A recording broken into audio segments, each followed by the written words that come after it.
Quiet on set! And action.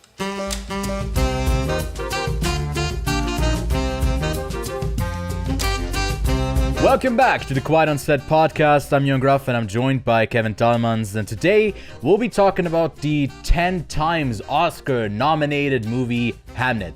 And that's just a prediction. I feel like it could be 10, it could be 8, could be 7, could be 9. We don't know yet. We're bound to find out later on, but we got a juicy, spoiler-filled review for Hamnet in this episode. This week's episode is once again STACKED stacked with spotlight reviews of an underrated/underseen Japanese movie called She Taught Me Serendipity, the continuation of our Johnnie To journey. The chillingly relevant and thrilling film that is breaking news will also briefly mention movies we have seen since our last episode, such as the now 15 years old movie Warrior and the Big Pants Guy OK movie that I myself turned off after 15 minutes. Nice, I love all of those tie-overs. As we hinted to earlier, we finally got the Oscar nominations coming in here in the middle of this episode. So we are gonna watch these live. For you, they will already have passed, but you know, for us, they'll be live, and we'll talk about all of the nominations and the snubs right here. I have a question. Do you have an earpiece inside your headphones? Yeah, no, it's another set of headphones. It's like a Russian doll. It just keeps on going smaller and smaller into yeah. Even my earwax is in the form of like, you know, and those earphones. What are they called? The ones by Apple? Why am I blanking on what they're called? AirPods? AirPods, okay, yeah.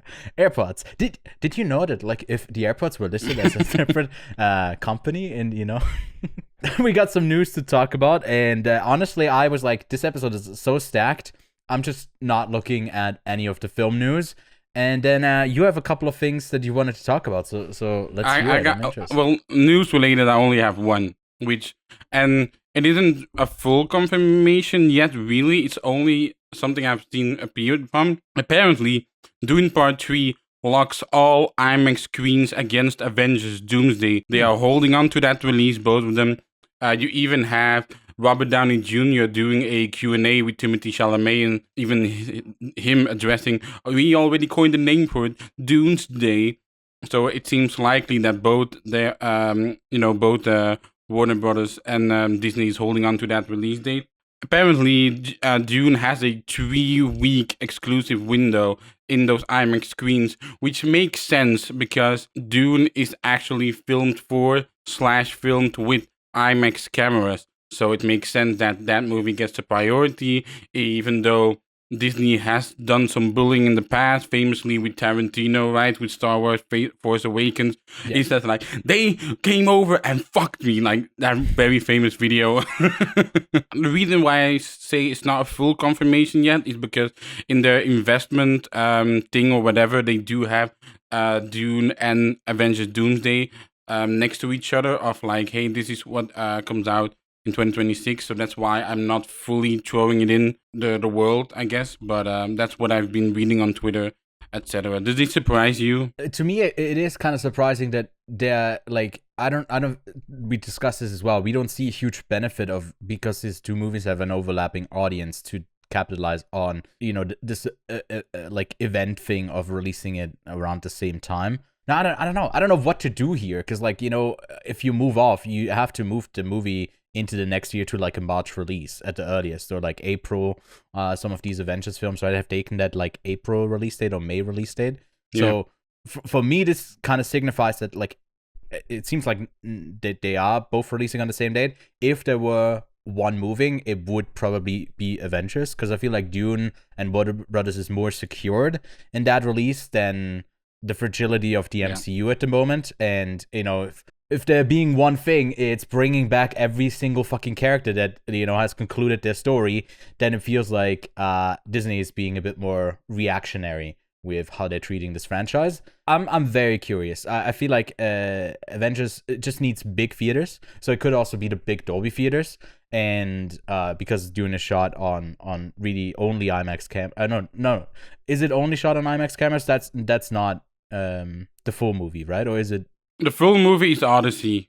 The full That's movie is one- Odyssey. yeah. Exactly. I was about to make that mix up, and I corrected myself in the moment. It's like, That's why you got me. can bro. we get like a real time playback on that, like the same day they do with tennis and stuff like that? Was it in and out? No, it was in slightly. I don't know. It's not like detrimental if it weren't get all the IMAX screens. But usually it's just always a lockout, right? It's only one movie having all the screens. It's never like, in some theaters it's this and Sometimes there's a bit of overlap, but rarely. I don't remember. Did we make the bold prediction, or like did you make the bold prediction that Dune will make more than Avengers? No, but we were saying like I just said it would be very funny, but I feel like it's still unrealistic. Well, with a case like this, it is. I mean, it is not more likely, but now it is more likely that it'll be closer next to each other, since Avengers Doomsday will miss out on that IMAX revenue. But do you think it will be more of like because these movies come out at the same time and maybe not everyone goes to see them in week one, that everything else ends up moving even further,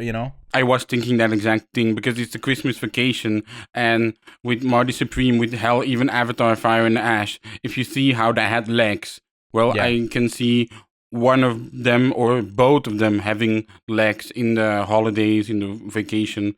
I can definitely see that. Exactly. And the other small news part is that during Black Friday, November, I bought some movies from Australia, and they finally arrived because they shipped them out just after New Year's. So I'll quickly show them off. Hey, Lachlan, this is for you again, because physical media plus Australian physical media, my god. This is from Umbrella Entertainment. I got this very sexy Lee Shang-dong box set with peppermint candy, Oasis, and poetry. Funnily enough, there's like a limited thing under it. It says 1,246 out of 1,250. So hey, I'm close to the end. I got the rate on 4K. The reason why I got the 4K is because I actually popped this movie in my PlayStation. The 4K the rate version had a color grade. Like had a color grade remaster, so you know how that is like very bleak, very bluish tint that the raid has. Mm-hmm. That is completely gone now. And that was that was seemingly the only problem that Garrett Evans had with the raid, and that was just purely due to budget constraints. Mm-hmm. So like his only issue, if I'm correctly, was the color grading, and that has been fixed. And for me, the raid, if someone asked me what is your favorite action movie, the Raid is my go-to answer, even though I do love the John Wicks and like the Johnnie To movies. In terms of action, the Raid is just superior. Then we have The Quiet Family, Song Kang-ho. So very curious. But really, I love these just these covers that they do. Yeah. Look, even this cover, The Isle. Like, this is sick. It is sick. It's like that sort of thing where it's not glossy at all, right? It's sort of no. Does it also come up like, is it like a 3D sort of print where you can trace along? Well, it's just cardboard, and then you got the actual movie inside. Okay. No. It's like, because it seems like that sort of I don't know what you would call it, but that sort of print. Then I got Wake and Fight 4K. Then I have, let me quickly see, Spring, Summer, Fall, Winter, and Spring. Also looking forward to that one. Nice. Then I got Weird Al Yankovic on 4K. This is famously a movie that didn't get much, like, did it even get a theatrical release? I don't remember. But it was pretty much dumped on streaming service. So the fact that I own it on 4K, and it was only $10, fucking fantastic.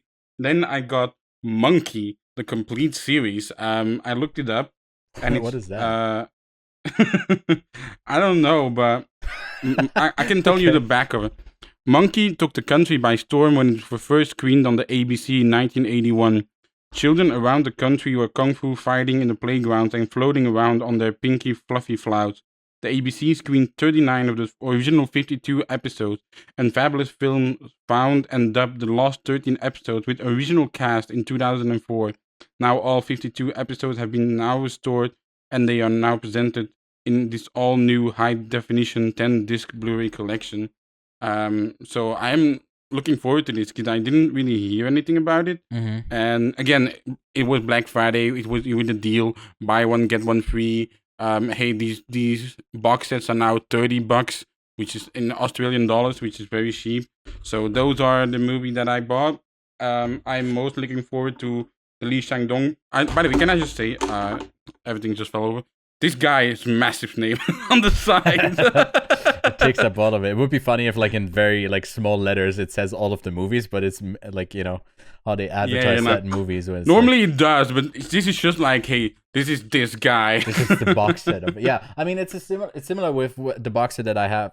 Actually, I don't know if it actually is like that, but the one that I got from Criterion with Ingmar Bergman, which is like this huge chunker of a thing. And I think on the side it just says, you have the Varda one as well, no? I have the Varda one, which that one in transit. Connor sent that over to me. It did get destroyed a bit, so it's unfortunately not really nice to look at anymore because like it's broken in some places. But I mean, I got all the movies still, so that's the main thing. That's all the news.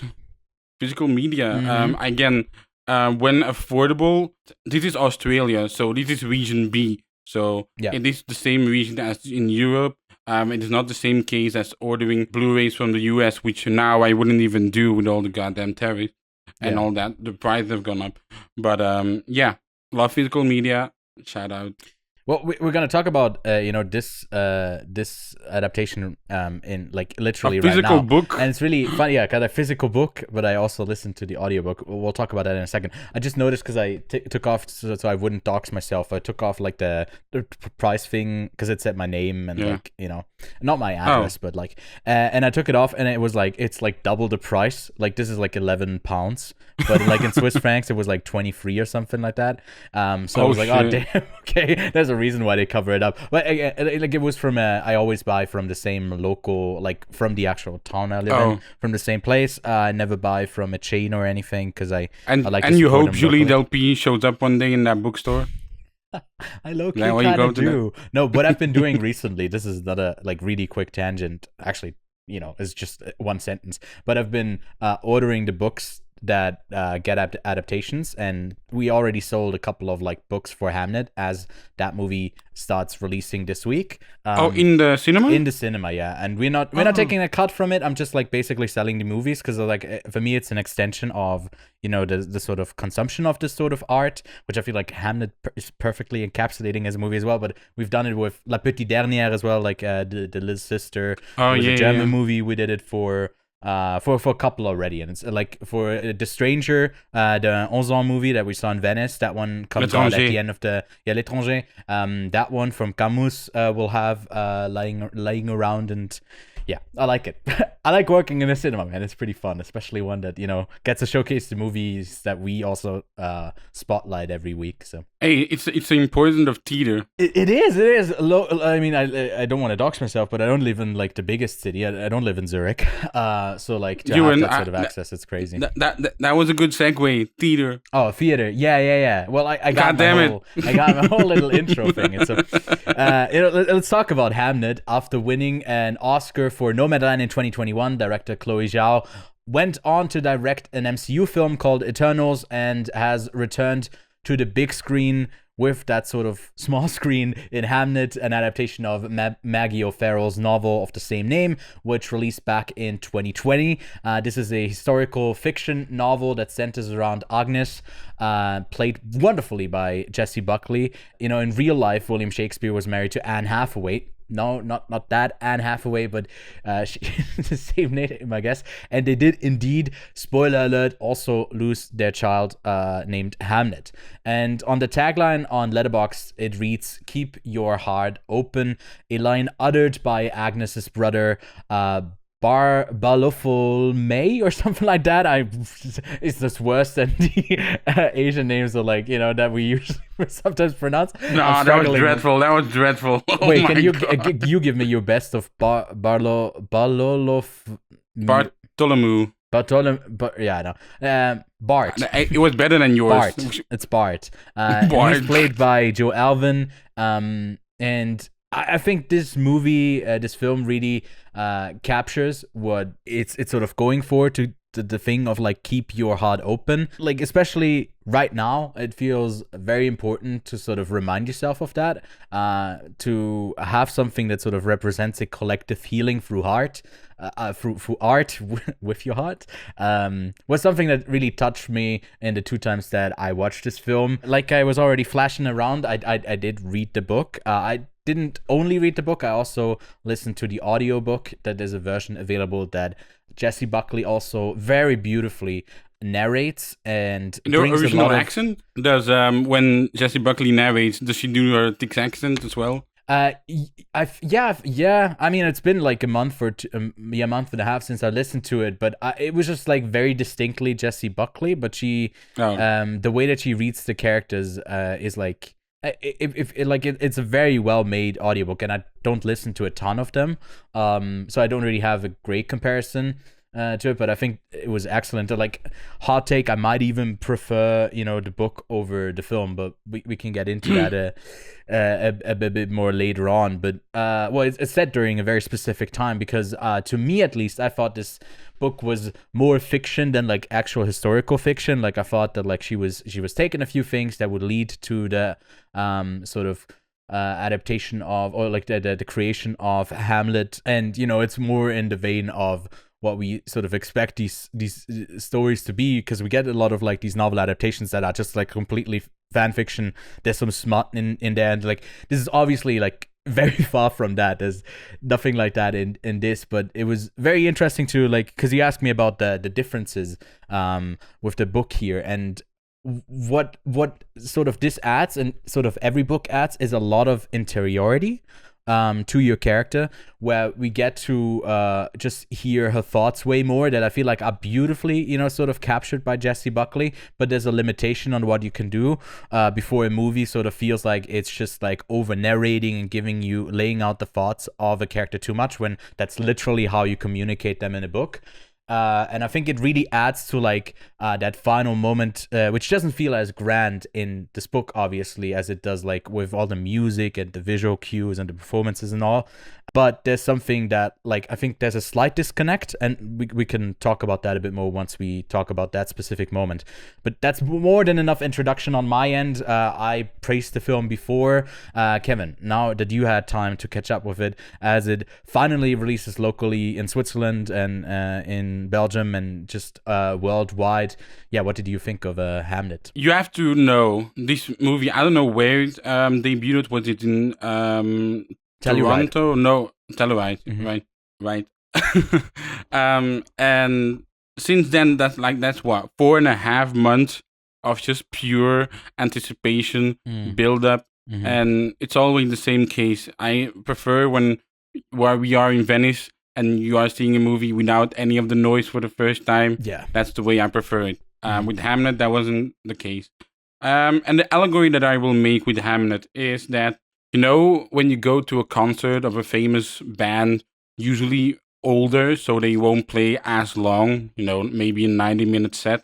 So then you have like a pretty good opening band that warms up the audience. And maybe in that warm-up has a couple of also banger songs. I feel like that describes Hamnet perfectly. I like to make these metaphors. Some great moments in the first hour that is very much constructing the back half. And we can go into specific details later. At a certain moment in the middle point of that, of the movie, we have said it in the intro, you are sitting for quite a long moment in grief in a complimentary way. And you as an audience member, you also get a bit double whammied, because you're like, oh man, and it's like, oh man. Yeah. But the movie for me actually, and I have a love-hate relationship with At Eternity's Gate, but for me it could have used a bit more of Schnabel's sort of artistic influence on screen, because I felt that a bit missing, especially in Paul Mescal's character William Shakespeare. But hey, look, this movie, it all built to an absolute chilling, hair standing in the back of your neck last 20 minutes. You can't deny it. It's a grand final song in the movie, and yeah, really like this movie, but I didn't love it overall.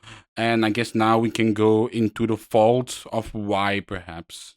Yeah, I'm down with that. What I could give is maybe a few more notes of that I could have done, but I felt like my intro was long enough already.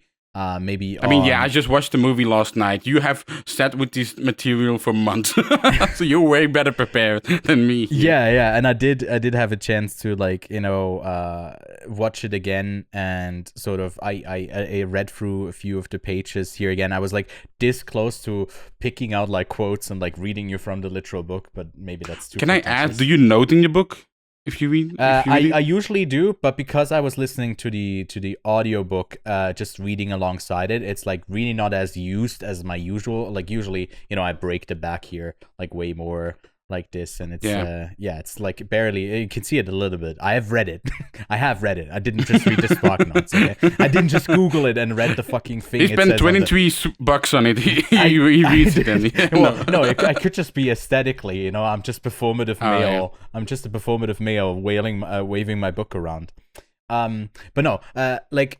What's added to it just now in the preparation that I did this morning for this film is that I read that the writer Maggie O'Farrell sort of wrote from personal experience as well when she's like had fear of potentially losing her own child who had meningitis at the age of 4. She herself had like a condition like an inflammation in the brain that's called encephalitis. I don't know if I'm pronouncing that correctly. When she was 8, like left her what she describes as like a familiarity with like a bedridden sickness. And I think like one of those moments that are the standout outside of that final scene is like, we are, I don't know if we preface this enough, but we are in a spoiler review for Hamnet. That moment when Hamnet sort of takes the place of Judith in this sort of in the place of taking the plague and dying from it. Like that to me was like one of the other standout moments from the film that I can really point to and say this is great. And then I was also a bit surprised that this movie was shortly after it received some praise as well. It like won an award for Women's Prize for Fiction in 2020. It was then adapted to the stage as well, and they like performed it too. Until like sometime last year or 2 years ago, they also performed it in Stratford, and that was to me a bit apparent to like I don't know. Chloe Zhao didn't see this play, I assume, but it like the way that the screenplay reads is like these longer, smaller scenes that don't really matter where they happen. They could very much happen on a stage, as sort of the presentation to the cinematography is often like locked off in one space, and we are just sitting with a moment for longer, often in that like uncomfortable space of like letting these really intense feelings of trauma sort of boil up. Which is like, to the strength of the film, but also it can be pretty grating, and I don't know if it always adds a ton to it. We discussed this, and this ties us over to maybe the shortcomings of the film, that like I don't know how great, what I said, like I prefer this basis is really good. Great story about like, loss and channeling it into art. I don't know how much of Chloe Zhao is like adding to that, other than like you have great text and you have great actors portraying that. I don't know if the direction for me is like the best thing about it, but what do you think? I agree. I even put in our show notes the question. My question honestly is, does the material fully play into Zhao's strengths? Mm-hmm. And I think that's a bold question to ask, because she will get nominated in a hot minute. I mean, what would you say like are her strengths then, like in comparison to what this sort of requires? Well, I've only seen I've seen Eternals, but I've seen The Rider, I've seen Nomadland, and I've seen Eternals. I just realized I was holding a pen and the thing opened, so I was thinking like, is this blood or is this ink? And it's just ink. Sorry. I am bleeding, guys. No, I'm kidding. It's pouring his heart out, man. Literally. Exactly. I'm keeping my heart open. But open heart surgery. With The Rider and Nomadland, this is the first time I'm aware she's done a period piece, and I think navigating solitude in The Rider and in Nomadland that is her expertise. And here she's always focusing on her main character, and this time you have to sort of divide that up. Even in Eternals, that was a bit of a weakness, right? You have all these different characters and navigate and balancing that. I feel like she's way more focused as a director if she has the one specific big person to play, and she sort of does. But then you got Paul Mescal's character, who is as important to the story because he's bloody William Shakespeare, and he isn't as fleshed out or invested into the story of Hamnet. I think the film, I mean, obviously. Fair, yeah. I mean, it's also the same in the book. Like, it is solely focused around Agnes. Does William Shakespeare, I guess, play more of a part in the film or in the book? Because that's actually the thing I'm most... I noticed this on my rewatch. I felt like he had a bigger presence in this film than he had in the book. The book is also, in a way, like, it starts out, that's why I was so close to reading from the first page, because it describes, like, Hamnet running down the stairs and, like, leaping from the final three, as he always does, like, sort of... like focusing on the sort of liveliness that he brought into the life, and then obviously then playing with the absence of that, and it then like jumps around back and forth in time quite a bit, and the movie itself is linear, which I found to be like also quite interesting, different take on it, which I think the movie wouldn't have worked that way, because you have way more time, right, that you can spend in this. But other than that, it's like a very close adaptation. Like it's basically it's all of the same points. There's no huge so here. we both agree that the first hour of this movie is it's not lackluster, but it's just solid stuff. It's not lackluster stuff, it's just very solid, and you can feel some great moments even in that first hour. For me, some of the great moments were at a certain moment you have Paul Mescal sitting at that desk, and even then it's like humanizing William Shakespeare. Even that guy was not able to write or put anything on the page that he was proud of, which centuries later seems crazy. Then you got Jessie Buckley's Twin Bird, which was done magnificently, I would say. Emily Watson should also get a shout out here, especially knowing that she's coming from a movie like Small Things Like These, where she's playing very sternness, and all of a sudden you have something earnest coming out of her as characters, totally different, very subtle. Shout out to Emily Watson. And then you get naturally that midpoint of the movie where they lose Hamnet. And I told you, with the testament of Anne Lee, spoiler in that movie, she loses 4 children. She never gets a kid. She loses 4 of her children. They move over that in that movie so fucking quickly. It's like, 4 of the kids died, man. Time to start a cult. It's like, huh? And here you just sit with that grief. And again, Testament of Anne Lee and Hamlet are, for me, very similar movies in terms of presentation, etc. But that's something that Hamlet does way better than Anne Lee. Just sitting in that grief, in the emotions. Even when Emily Watson is telling the story to her granddaughter of when she lost 3 children herself, that's just heartbreaking stuff. Yeah, and that's when the movie excels for me. I think in this, like, they also compare in an interesting way, where both of these, I think, directors, Mona Fastfold as well, isn't interested in like winking at the audience, like making you sort of take any light in of the situation that they're in, like, oh, isn't this crazy what she's doing? And in Testament of Anne Lee, a movie that I believe probably most people who are watching this review right now have probably not seen, just but numbers wise, they have not seen the film. Unfortunately, also I can already predict, we haven't heard the Oscar nominations yet, will not get nominated with Amanda Seyfried. I do feel like she should be up there as a nomination. She's 100%. Incredible. But so the sort of like thing that you were talking about, like with him at the desk, that prolonged take where he's like struggling to write. To me, some of those moments didn't 100% work. They were a bit of like a weakness of the film, because what these moments all kind of serve to is that later payoff of like, this is what he's doing with all of his time, and it doesn't really ask you as an audience, at least it didn't feel like that to me, like, is it worthwhile what he's doing? Is it at the sacrifice of a family? Like, it doesn't really place a lot of judgment onto that. It's just that Jessie Buckley's Agnes doesn't have that understanding of what this even is. What the fuck is the theater? She's like a herbalist. She is connected to nature, and this sort of city couldn't be further from how she lives, even just like with this many people around. The connection of a group is something that she never experienced. She really felt isolated all her life, and then with William, she like is head over heels in love with him because he's so interested in her. And I think what to me was like so difficult to like separate is that I see Jessie Buckley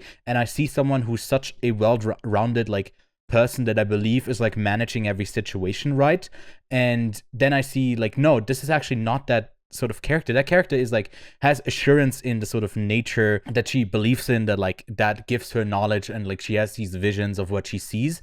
But then otherwise in the other world that she lives in, that isn't nature, she is like this sort of lost being in a way still, and I just never really connected that. And I think when it builds to sort of the moments when she is entering the theater and is like, you know, like basically interrupting the play for a bit, I think those moments where like that's where I see most of the criticism from other people. I feel like it brings it back towards the end there, but the way she exclaims and how much it is didn't really add together with the character I saw before, because I felt that character had like more agency and more control and more of like a clear point of like, you are not present in our lives and this is what I'm struggling with. I feel like there's a slight disconnect. It still puts all of the things into place, right? It's like building, but if you shift the perspective a bit, they're not like there's two separate buildings, but it feels like it's built to one large structure. But if you shift it a bit, then you see, oh no, there's like another angle.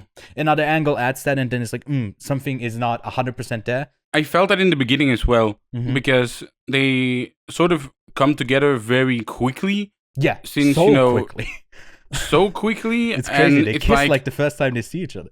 Yeah, and it's like, well, he comes onto you sort of in an assaulty, pervy way. Yeah. But put that aside, she's from a poor family. He's from a rich family. So naturally, you would expect to be a bit more conflict there, especially in the period that we are.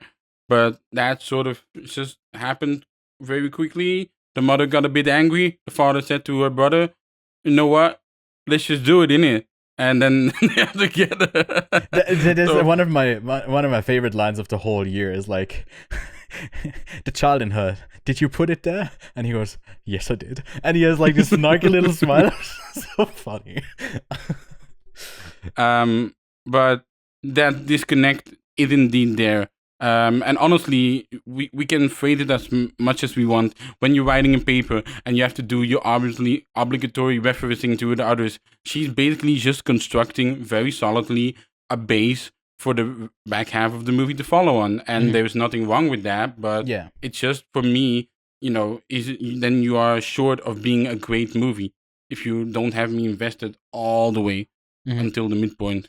Because I'm never bored. I think what I connect to so much is like the little moments of, you have that sort of simple but effective callback writing. There's a thing to that where like the tragedy of him leaving for the third or second time or whatever. He goes to London, tells Hamnet, you gotta be strong, look out for your sisters. You gotta be brave. You gotta be brave. Oh my god, that fucking you gotta be brave is like the first point. Like that is the moment where people from an hour in, as like Hamnet passes, a lot of experiences, what people have been saying for the rest of the movie, they've been crying, very understandably so. And that moment is very powerful when there's the callback to like him in bed, like as he sort of, and the visualizations of that I feel like play into the strengths of Zhao as well, as she like describes the sort of also the costume, like the colors, like all of that, everything has a thematic meaning. And when she was on directors with Josh Safdie, and they were like sort of talking like that, it was like I can very much recommend that conversation that these two have, because it like goes back and forth where she goes like almost similar to like she compares herself to the Agnes character as well, as like someone who enters that stage and sees Hamlet, and with Chinese being her first language, also from that old English, not understanding all of it. And I mean, I gotta be honest, when like they end up like rattling through all of these texts, it's like overwhelming in the way that it's not prose, it's more like the poetic sort of way of talking. And I mean, Shakespeare literally like invented so many words as well. So it's like, also to that audience, some things might be lost on them, but I think what it ultimately comes back to is like, as long as you have your heart open, you end up connecting with something, even if you don't understand it at every level. And these characters, these two, as they come together, also don't meet each other. The one, the intellectual, the other one drawn to nature. That's sort of what everyone reaches out to. And to me, like during the plague, right, you got the second outbreak of this plague as like the time when Hamnet passes, with the bubonic plague being the one that has like the symptoms on what's the those swellings, Judith's neck there. And you have an audience that like leans forward, right? That was already in the trailer that you kind of knew, unfortunately, going in. And to me, that was like such a reach that breaks the illusion of the story of this movie, of this world. And then it in universe did kind of make sense to me that like emotionally they would be drawn to reaching out, because in that time there would be a lot of loss around in London, where the celebration of someone's life, even though they don't understand the connection, even just like seeing her connection to this, her outreach also makes others connect, right? It's not just that they individually all have a connection to it. And that's what I feel as an audience member when someone so much brings so much of themselves into a project like this. And I feel like it's pretty wonderful of what happens there on that set, and the stories that have been told in the Oscar campaign and like this awards campaign and all. And I just kind of like everything around it. I don't think this is far from being a flawless movie. I don't think it's, as many people have been saying, so emotionally manipulative, carried by the score, carried by Jessie Buckley. It's like a culmination of a whole bunch of things, which just makes it to me a really strong movie overall. But yeah, that ending still stands out, as being the highlight. Again, it's like it goes from a connective experience to a collective experience at the end. Like that's just, and I love the way that everyone reaches out. Naturally, that shit would never happen in real life. I mean, goddamn, don't put your arms on that stage. You know what I mean? And like, don't interrupt the people. She actually like even screamed at a certain moment, like, "Well, why did he say his name?" Like, it'd be like, "Whoa, shut the fuck up!" Yeah.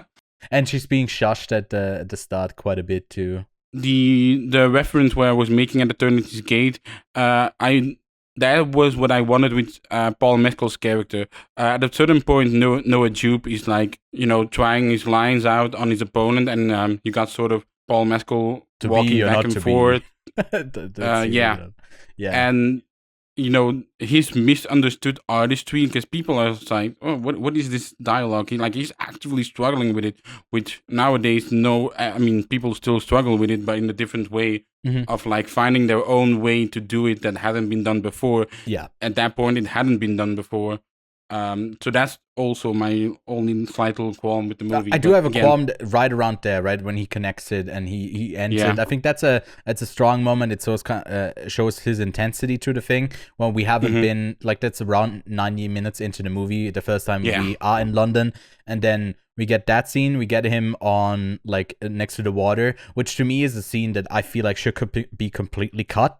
Same. That scene where I was thinking the same. To be or not to be, it's like very cringe. It's very like, oh, wait, this is Shakespeare? Like, it feels like that. And it's like, brother, stop right now. And like, then they for those who really didn't get it, was like, wait, who did To Be or Not to Be? That is the question. Who said that? And then they come into town and it's like, William Shakespeare is what we're looking for. With that, and then they are in the room. Like, there's a couple of like really big setups where it feels like this is the sort of blockbuster like payoff in the writing of like, now we enter this space. And again, I feel like that's why we are critiquing some of the directing choices here that aren't like all as clean. But as you say, the text is great. But then you look at Jessie Buckley's face, performing this. You're fully in. And hey, even the kid actor that plays Hamnet, my God. Oh, no, you're very good. Yeah. No. Oh no, Jacopi.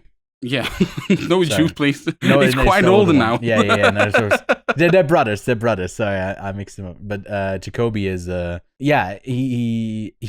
And yeah, he's kind of perfect. Max in that Richter role. is also doing a lot of carrying with the score, especially in the last half. The score is very good throughout the movie, but indeed in the last scenes in the theater, it is very much also doing quite some heavy lifting. Yeah. And from what people have been saying about like that like score kick in, which is a track on the nature of sunlight that has been used quite a bit. Yes, that is the case. But it's also kind of then used in a good way because it's such a universal, familiar thing, and that feeling of like that collective thing should be something familiar. So like to me, it really fits perfectly, and it's not like they put that in and the rest of the score is completely different. It is also done by Max Richter. It matches. Richter. He did like the whole the rest of the themes for like Agnes and like they did it all. So yeah, I like I think the score, there's some moments with the second birth of the twins where like it kicks in the score quite heavy, and where I felt it to be a bit like, you know, it was like I'm already there. You don't have to, you know, it's like you're standing and you're paying attention. Let the moment be. And you know, I'm listening and someone says, listen. I was like, yeah, brother, I was listening. You know, paying. Let the moment be. Let the moment be, exactly. But do you want anything else to say now? No, shout out to Lukas Sal, who also shot the Zone of Interest, and I'm thinking of ending things. It could be that Hamnet gets an Oscar nomination. He didn't get one for the Zone of Interest, which I feel like should have gotten one. That's one of the strong points. Combination of direction and cinematography. For me, it's the strongest point. It was so well done, and I feel like here it's also a lot of great choices in you know, how we get presented. Especially the way that he captures green, I thought was quite a great choice. The Hawk, shout out to the Hawk, and rest in peace to the Hawk. H is for Hamnet. But I give this movie an 8 out of 10. And I would give it like an 8.5. On Letterboxd, it would be a 9 out of 10. And I just quickly wanted to say, obviously, her next movie is already announced, that being Dracula, a futuristic sci-fi western take on the iconic character, which I am looking forward to quite a bit because I really like the writer. Even Eternals, her use of wide shots, and if it's really a sci-fi western take on the iconic character, then, and she has done her sort of period piece now with Hamnet as well. So I feel like she's gonna put something way more creative out there with this take of Dracula than with Hamlet, where she's a bit constrained. Especially, I thought in the first hour, like it's necessary building blocks, and with Dracula, she has free reign. I feel like. Yeah, exactly. And you can go see the film right now in theaters, and I feel like it's one that, you know, you want to bring maybe a few tissues to, a few friends, maybe a few friends who are like down to experience some trauma together. And I can also recommend the audiobook and the book as like, you know, an extra experience to that whole thing. But yeah, that wraps it up for a review of Hamnet. Now we're gonna take a look before the Oscar nominations. There we got like a 1-minute countdown until they begin. So yeah, the Oscar nominations it perfectly. About to come in. Yeah, I gotta make sure that Kevin is also seeing the screen as we head into the nominations here. Let me get my rest of the notes up. But yeah, we got a new category that is being announced here as well, which is for casting. Although we do believe that, you know, One Battle After Another is likely going to sweep when it comes to the wins. There might be some surprises for the nominations. Was it 14 nominations that it might get? It could be, yeah. We don't have to listen to this because they'll yap about something. I don't really care. When it comes to the final predictions or maybe surprises, like for me, I would love for No Other Choice to get into the international feature, and it could be that it's not getting in. I would love a nomination for Soy Baby and screenplay, and I would love the same goes for Blue Moon as a nomination in original screenplay. But also Ethan Hawke, it's not unlikely that he gets in. So that's the 3 things I'm hoping for. What about you? The same as you, honestly. I have not been paying close attention at all at all these, she's number 675. Yeah, precursor. I've not really. I hope Wicked for Good will not get as many nominations as last year. Do Please, we think like there might be a surprise for like Best Picture that F1 gets in? I'm gonna put something out there. Okay. I want Lost in Starlight. It's not gonna happen. But if we are gonna talk about the best animated movie, Netflix animated movie with the best soundtrack this year, it is Lost in Starlight, and it will not be forgotten by me. I think my biggest problem with the Oscars is the potential shutout of No Other Choice, especially in the international feature film. As we've said, it might be The Voice of Hujar or No Other Choice, and we've rooted for both movies since Venice for so long. Yeah. And it'd be a shame for either of them to get shut out. Exactly. Alright, we're starting. Preferably, I get Sirat out of there, but Sirat is very popular, so... Danielle, as a former nominee in this next category, why don't you just kick it off? Supporting actress? For performance by an actress in a supporting role. All right, let's see. Ariana, is Ariana getting Elle Fanning in Sentimental Value. Oh, okay. Oh, shit. That's already a number massive 7. one. Yeah, okay. Eve's daughter, Lilas, in Sentimental Value. Wait, who's Let's out? go. Amy Madigan in Weapons. Hell yeah. Wait, is Bumi Musako might be out. Oh, no, she's in. Oh, Odessa, Tiana Taylor. Tiana Taylor Okay. in One Battle. No So Ariana or no Odessa. Ariana. Yeah, okay. The nominees for achievement in makeup and hairstyling are Elle Fanning deserved, by the way. Frankenstein, Frankenstein, yeah, that was number 1 predictions. Kokuo, Yeah! Oh! Ooh, that's fun. Sinners, Sinners? Wicked Out would be very Smashing fun. Machine, Smashing Machine? Yeah, The sure. Ugly Stepsister. Oh, shit, that's a crazy pull. Coming Wait, up right did- now, No Wicked I for know- good. No battle for an one. I know Dwayne is not getting nominated, but that has me a bit concerned. Begonia.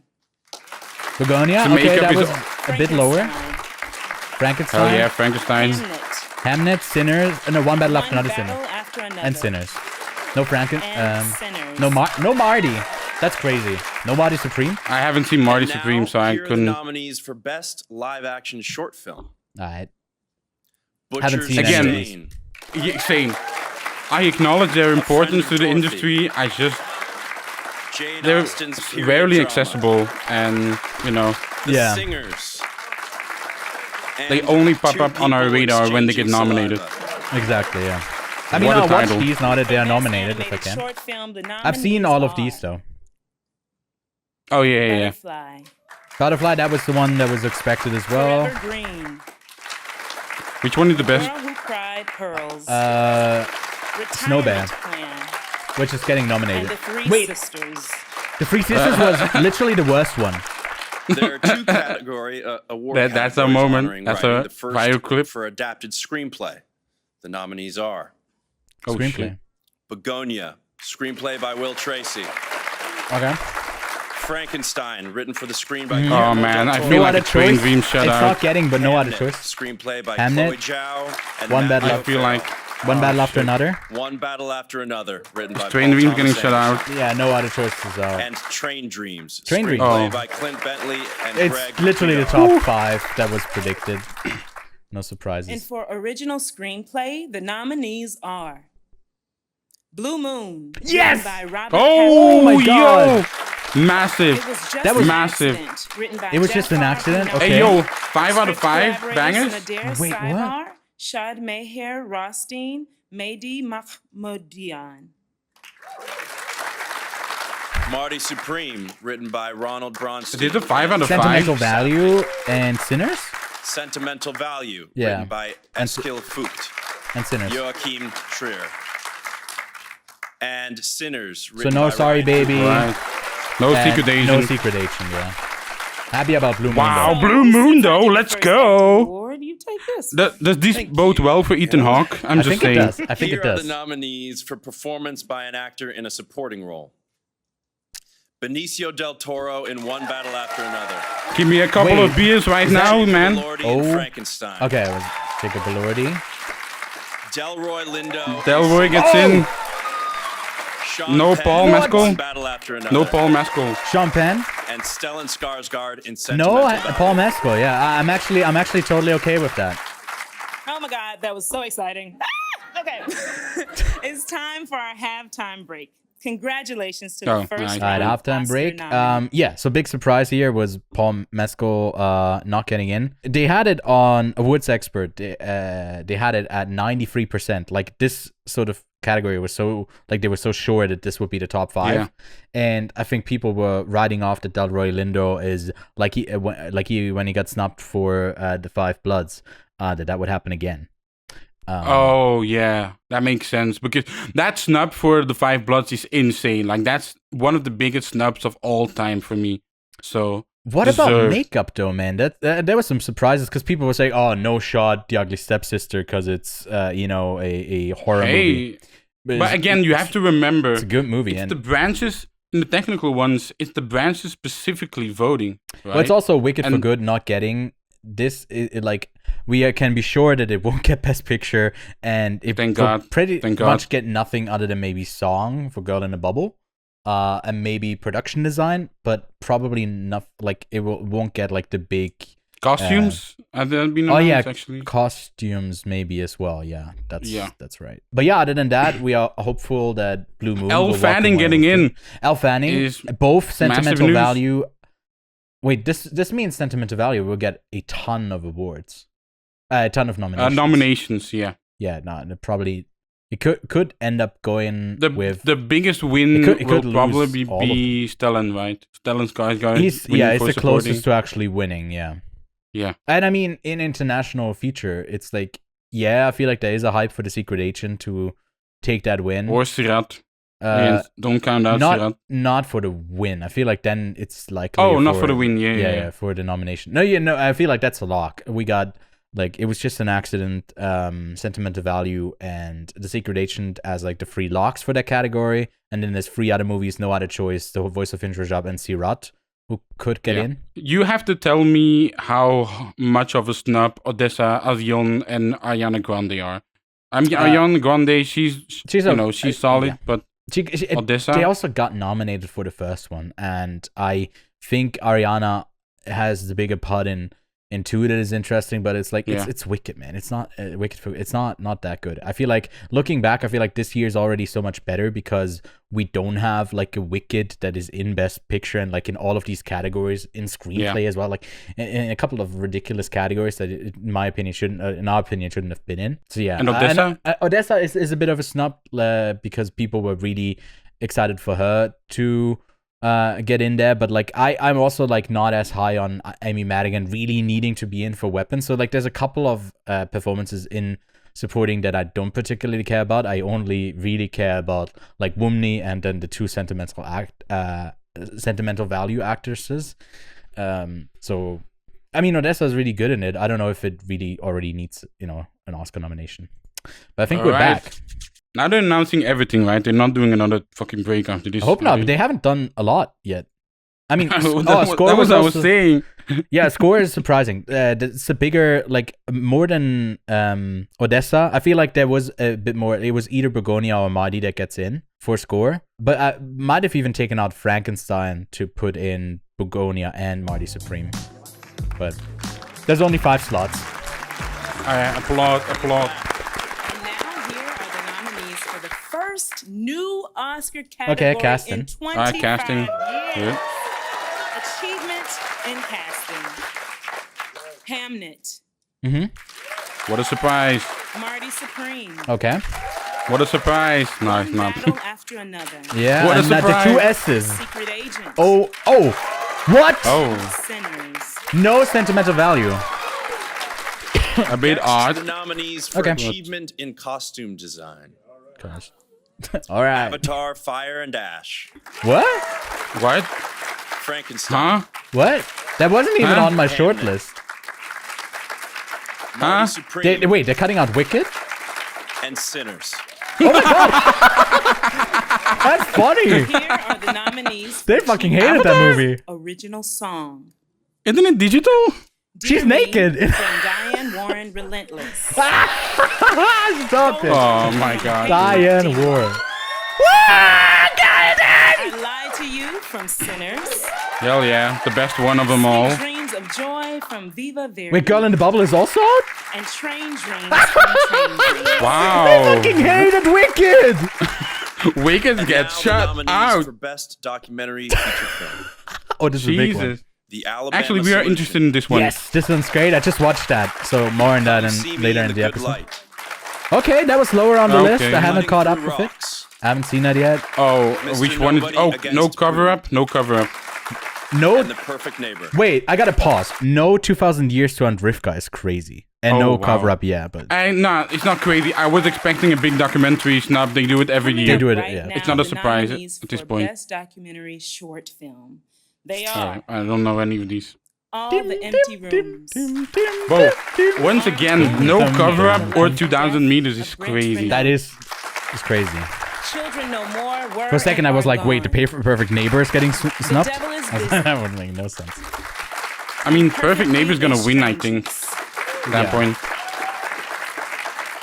For Best International Feature Film, the nominees are Oh, For, oh The man, Secret I'm Agent, stressed. Brazil. yeah. It Was Just an Accident, France. Okay. Uh-huh. We know. Sentimental value. Sentimental Value, All right, Sirat, no other choice. The voice of Hind Rajab. Sirat, Spain. And The Voice of Hind Rajab. No I'm other happy choice. about that. I can't outrage as they say Hind Rajab, Yeah, but no yeah. other choice. Again? For Again? Best Park Chan-wook Animated snub? Feature Film, Again? Here are the nominees. Brother. That hurts. That hurts. Arco. Okay. Hey! Elio. Is it just, it's Demon Slayer in or not? That's the only No. question. K-pop Demon Hunters. Which is not. It's they already moved past it. And the Little last one Amelie, is let's Zootopia go. 2. And Zootopia 2. Okay. Alright. No Here are surprises the then. nominees for Rest in peace, Achievement Lost in Starlight. Production Design. Production design. Frankenstein. Sure. Alright, is Wicked getting shut out completely out of the Oscars? That's the question here. I don't think so. Marty This one is Supreme. gotta get. Marty Supreme. Hey, yo. One battle after another. And Sinners. Because one battle is in? Sinners. Yeah, okay. Hey, Wicked! Wicked gets go. nothing, man. Next, the nominees for Achievement in Film We are such Editing. haters. F1. Marty Supreme. It's Sentimental Value or One Hamnet battle out? After another. That's the question to me. Sinners. Sentimental Value. Okay, so And Sinners. Hamnet is Right. out. And for Achievement in Sound, here are the nominees. F1. F1. Knew it.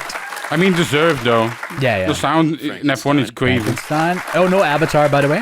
One battle after Oh, another. wow. Yeah. Sirat is Sirat might be in. Sinners No. and Sirat. No. Yeah. Oh, yeah. Called yeah, it. Haha.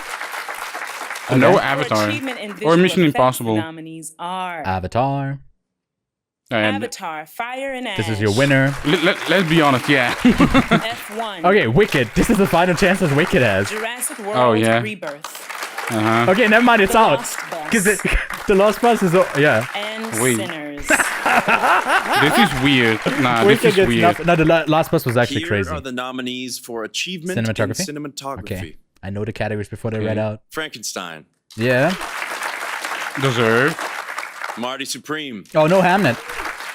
One battle after another. Sinners. Train Dreams? What's that? and Train Train Dreams, Dreams. Yeah, okay. Yes, Twin Dreams. My favorite But of no them all, Hamnet, honestly. so For we just shouted him out, performance by and an he was actor in a cut. leading Too bad. role. The nominees are Timothy Chalamet and Marty Supreme.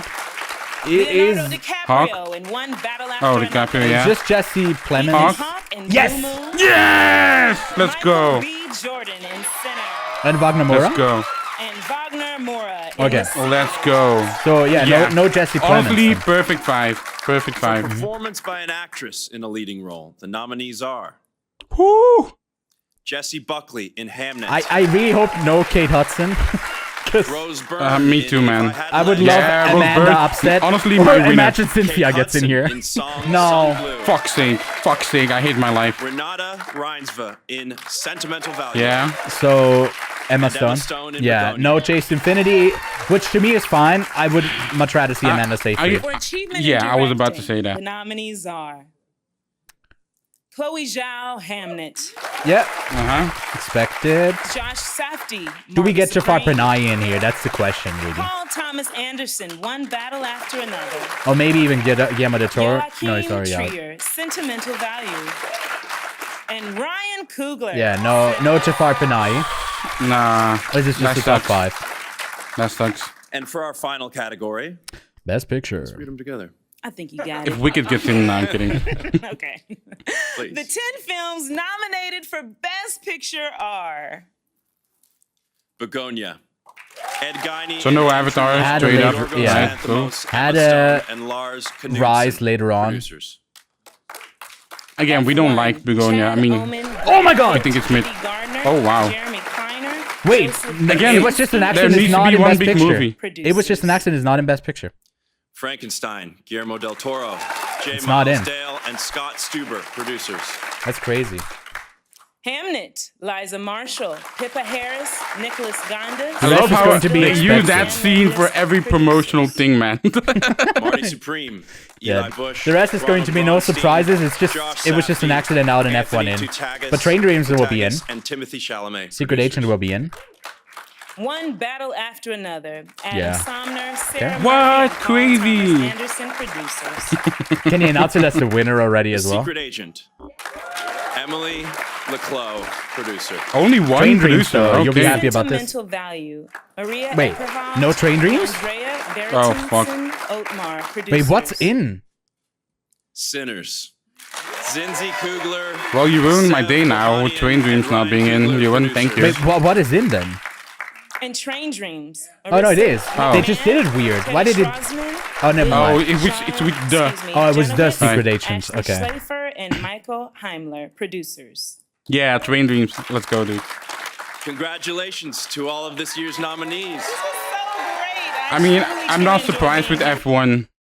Yeah, it was literally F1, or it was just an accident when it comes to the precursors, because people were saying, "Oh, No Other Choice is number 12." Bitch, it didn't even get international features. So Yeah. that That sucks wasn't with good, No Other Choice. Is it as big of a snub as it was with Decision to Leave a few I think years it's a ago?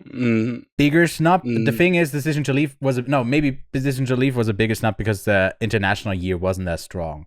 Yeah, and I that's think what what I was they gonna say. nominated instead. But what the big note is, when we tally up, just before we have the actual numbers, and I guess we can maybe do that at the end of the episode when we do have those numbers. But crazy thing is, the biggest thing is Wicked for Good got absolutely 0 nominations. Thank God. That's crazy. But in production design, maybe, but nothing. And No Other Choice also did not get a single nomination. Is that, I believe. Sorry Baby also did not get a single nomination. I believe Blue Moon got 2. Weapons got Amy Madigan. K-Pop Demon Hunters got 2 for Golden and Animated Feature. Avatar got surprisingly costume and VFX. That were the 2 that they got. I think F1 got sound, it got editing, and it got picture. So that makes 3, if I'm not mistaken. Surat got international feature. It got sound as well. With those the only 2 that it ended up getting? I believe so. Jay Kelly got nothing. Begonia got a whole bunch that we need to tally up a bit more. And for the rest, yeah, we do need to tally it up. I'm not gonna lie. I'm just waiting for a nerd on Twitter to do the tally. Yeah, exactly. So they're gonna do it quicker than you. but I was just going through maybe some of the and then a tally for the higher nominations here. I feel like there were not any crazy snubs or really what to me was the Only most Elle surprising. Fanning. But even she was on the verge of getting in. I think it's more in Okay. the smaller categories where Avatar was to me probably the biggest surprise, because for costumes no one really had that in, because like you said, it's a digital mainly digital movie. Is it digital costuming that we're now obviously But they still need to design and By everything, so default, there's still a I'm just costume saying, by designer. default, if you watch the Corridor Crew video where they had the animator on and he was talking about all the assets that they had to make for K-pop, all their outfits, 300 plus different, that's insane. Yeah. Then that also, does this open a door in the future for other movies with their assets, with their productions, to get into costumes and these other little things? I'm a bit surprised. Kevin, Sinners has broken the history of most nominated film of all time with 16 nominations. Well, with Delroy Lindo getting in, that doesn't surprise me. 16, man. Yeah. And it only Again- got lead, it got supporting actress and actor. Then it got basically everything else as well. But here's the thing for me. While I'm very happy for Delroy Lindo, I don't really think Wunmi Mosaku is deserved to be in. Really, I think she is from my memory of the movie, but I mean, she's very good, but Yeah. in terms of like maybe an Odessa, again, I haven't seen Marty Supreme yet, but I might prefer hers in the future. yeah. I can't speak on that yet. I was a bit surprised of how excited people were to nominate Odessa. I think she's very solid. She's like on the same level, but I'm also a bit lower on Marty Supreme as a whole. It's not one of my favorite movies of the year. I think it's a very good movie. I don't think it's like, it comes nowhere close to Uncut Gems in my opinion. I'm trying to load up the website for Discussing Film to see the full nominees list, but it's just like fully down because so many people are probably trying to. Timothée Chalamet makes Oscars history as youngest male with 3 acting nominations. Yeah, I mean, he was literally nominated last year as well for A Complete Unknown, so it's like a back-to-back as well. It would have been for Paul Mescal also a pretty crazy run of... he was nominated for After Sun and then in 2023, and now that would have been another one. But he I guess, is out. I feel like we just said that in our review of Hamnet earlier that... I didn't like specifically say it, but I think Paul Mescal in some moments is like not given the greatest material to like actually bring he brings the best out of those moments. And but I've I feel like commented on that. Yeah, they're not the stand. Like I feel like Jesse Buckley is way stronger in there. So like, oh, Coogler receiving his first ever nods for directing and screenwriting. That's a surprising fact. wait, I don't know. Was he nominated for Black Panther: Wakanda Forever? No. It's just a movie, right? I will say though, you don't want to be the most Oscar-nominated movie going into Oscars night because famously you actually won't win the most. Yeah, Look at The Irishman. Look at Joker. Which is going to be the same thing for Sinners. Like, what do we think it can reasonably win? Like, if we go through the categories that it's nominated in, Best Picture, I don't think it wins, right? In Best Director, original screenplay. I think maybe original screenplay. You know how they do directing screenplay. It's like the same with Jordan Peele and Greta Gerwig. It was like one of them two that they flip up. The but in recent years, it's just been sweeps, right? Where they take screenplay and director, especially with these writer directors, which we have a sort of collection with One Battle After Another. But Sinners, One Battle After with is sentimental adapted value, Yeah. You mean like they could take it, but it's not up for contention for Best Director, right? Because it's writer director. Yeah. And they would be, if they're in the same category, One Battle would probably win. But yeah, because they're not in the same category. But, is that the only win that it takes? Or is there anything else that Sinners could take? I will say I'm a bit bummed out by Weapons not getting any other nod. That would have maybe been an exciting pull for that movie, perhaps in screenplay. Yeah. What is a bit of a surprise is in casting that we get the Secret Agent, because there was some speculation that maybe because we don't know the actors that they're casting, that but it's a similar argument with Marty Supreme that does great extras casting, and here in Secret Agent, not a lot of people are familiar with. Are these people known in Brazil as Brazilian actors, or were they just fit the roles correctly? And I think the casting in Secret Agent is one of the highlights. But I feel like with Sentimental Value, I would have also spotlighted that.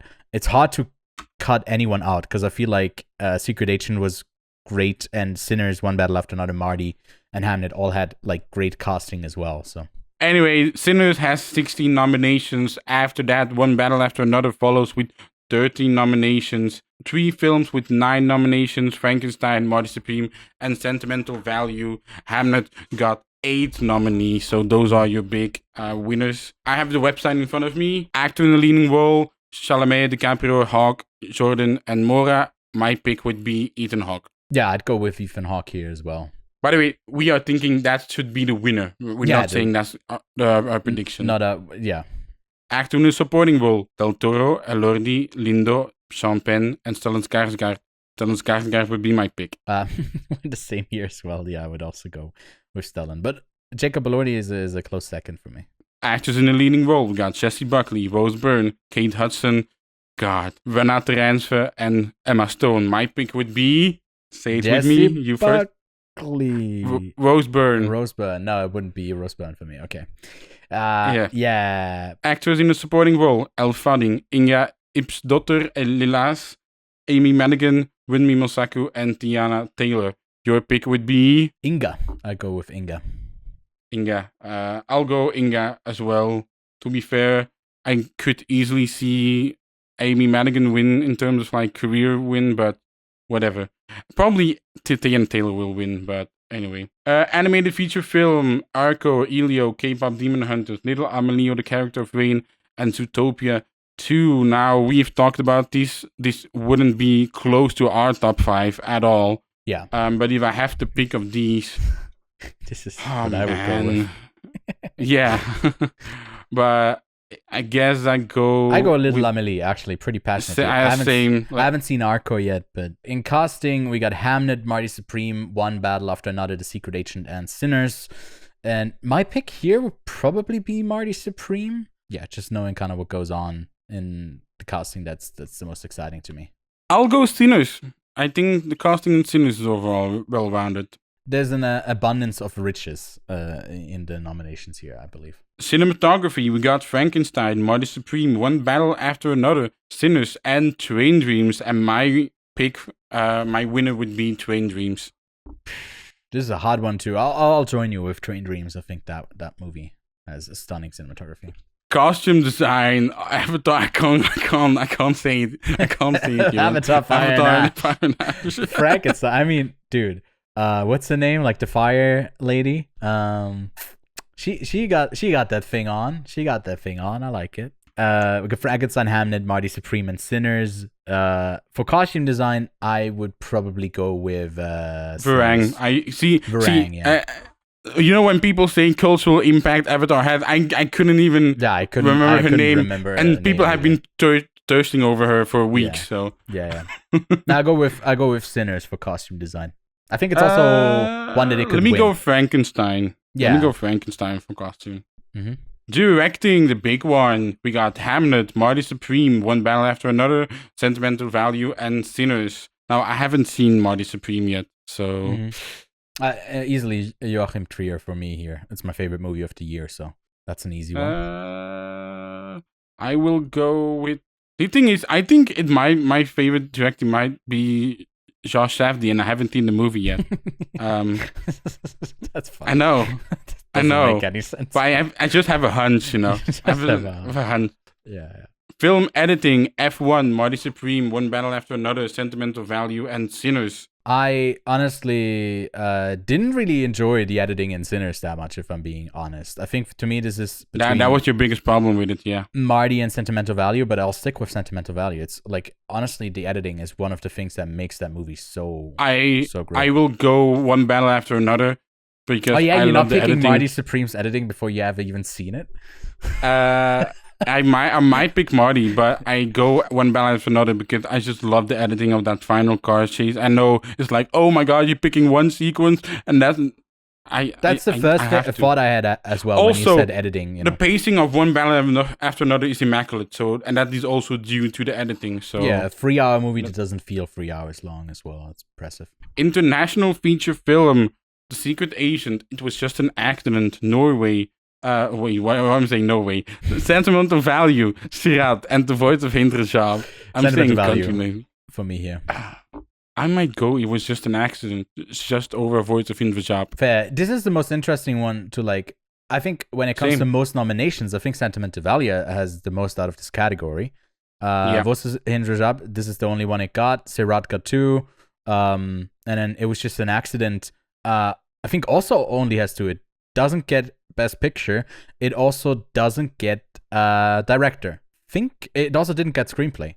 So this is the only nomination it got. So it's got less nominations than Sirat. So I think it's between Sentimental Value and Secret Agent to take the win here. I mean, pretty obviously because they're the only ones in Best Picture.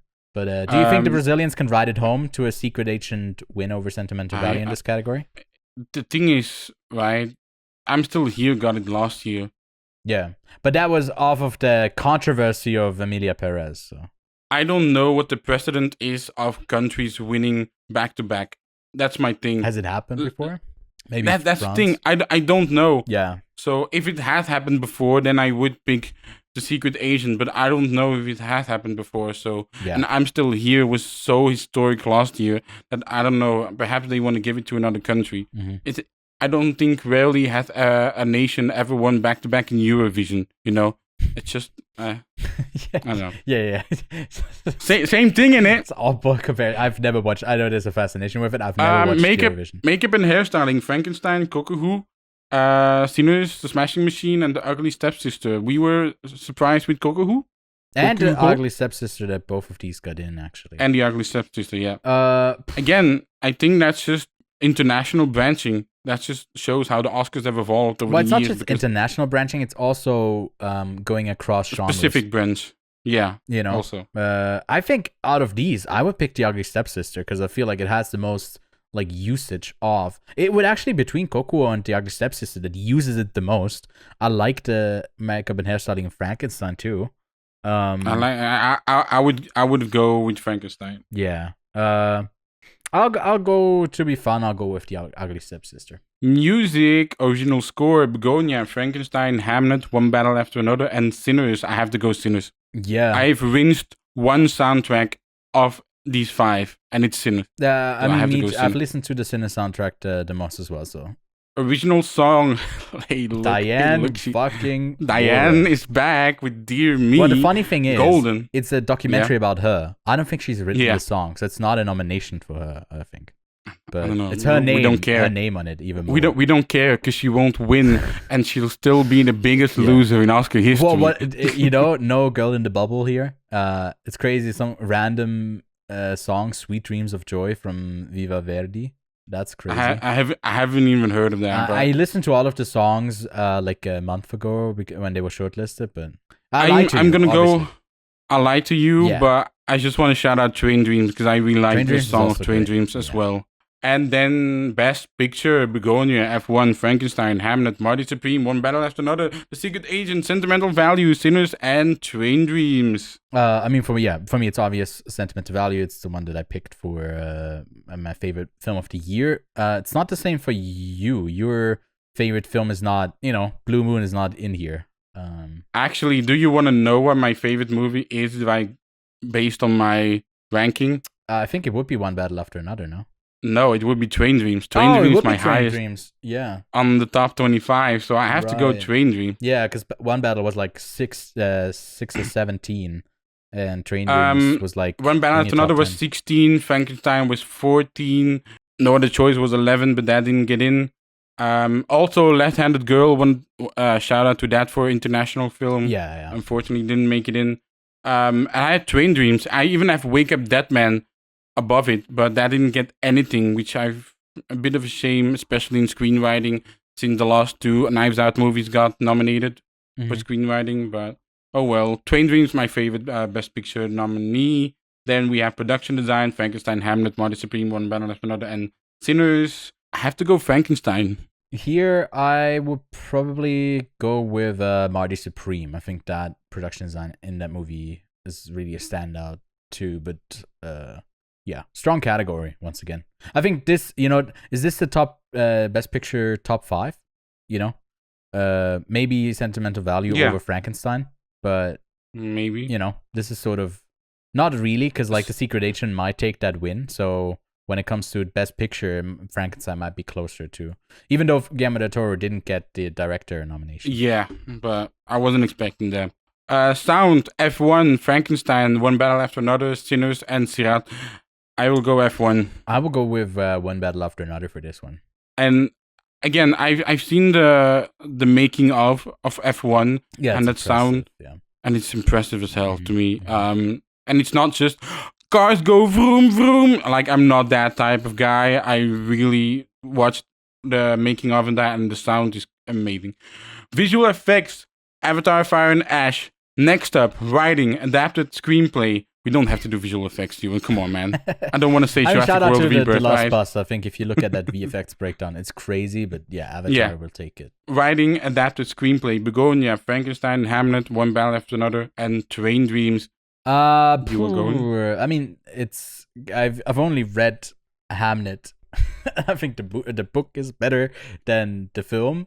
So go read this book. I adapted screenplay Begonia is only because it's adapted from a movie, so it's a remake. That's why Frankenstein adaptation of a book. I haven't read Train Dreams yet. Still haven't had time. I think from the adaptations, I could really truly only speak to Hamnet, I guess. But again, I would swap out Begonia so hard for No Other Choice to Wake Up Dead Man. Yeah, it's crazy. If No Other Choice was in here, I mean, I've read that both things as well, and I think it's such an interesting adaptation of it. I'll take Train Dreams. I'll take Frankenstein. And writing original screenplay, Blue Moon. It was just an accident. Marty Supreme, Sentimental Value, and Sinners. Blue Moon, even over Sentimental Value for you? Yeah. Just asking. Just because I think that movie deserves to be shouted out in the screenplay. I think Sentimental Value is like such a close second. But the one award, like we would give Blue Moon 2 awards, I guess, with Ethan Hawke for lead as well. Yeah. That movie would go 100% with us.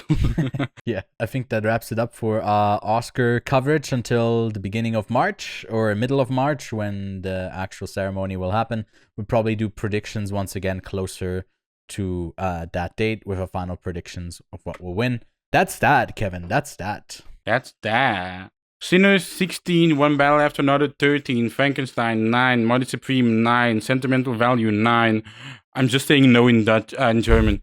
Hamnet 8, Begonia 4, F1 4, The Secret Agent 4, Train Dreams 4, Avatar Fire and Ash 2, it's crazy. Blue Moon 2, It Was Just an Accident 2, K-Pop Demon Hunters 2, and Sirat got 2. Wicked for Good got nothing. So did No Other Choice, Sorry Baby, and Jake Don't say it. Well, from one spotlight to the Oscars to our spotlight. Yeah, the thing is, this week we both watched a whole bunch of stuff. We had a bit more time. I felt like catching up on some stuff that I've been. You did some movie days. Damn. Sometimes I feel like a binge day, and I just watch 6 movies a day, and then I got like a full day of work at the cinema, and then I go back to binge movies, and then we do the podcast. That's basically my week. Like it's his cave. Like he comes out of his dark cave and then he goes back and it's like movies. Yeah, literally my room. Literally, like I have my windows like closed with not curtains but the things from the outside. Blanking on what they're called. It's like blinds. The blinds would be the ones that come down, but it's like the wooden ones that you just like can kind of. Oh yeah. I don't know what they're called. English isn't my first language. Like Mads Mikkelsen, who stars in Dust Bunny, the latest film from Brian Fuller. I wish I could have Segway meter 6. A Segway is currently in operation. Yeah, it's like on air, but it's like a Segway is currently airing. No, like my point score for point score. Yeah. That's funny, yeah. But this one is basically Mads Mikkelsen, who is a hitman, but also a babysitter, ends up being for like this orphan girl who has a dust bunny under her bed. Like it starts out being a dust bunny, but it's actually like a huge creature that lives underneath the floors of her apartment, and then it becomes about like her trying to convince him over and over if this creature is real, of it's all imaginatory. It sort of, in a weird way, plays with the mind of a kid and how you would imagine something like this to play out. It's very over the top. I didn't like the tone of this film at all. I think to me it was a complete dud, a complete miss. But this is a sort of movie that for certain people it will be, their favorite film and they love the vision. And I just I could not get on board with it at all. Matt's innocent, but not for me. Like I gave this like a 2 out of 5. Going through my Oceans watch, didn't get all the way up to Oceans 11, 12, 13. I did Oceans 3 basically. So there was 3 movies that were set in and around the ocean. First up, I watched Killer Whale.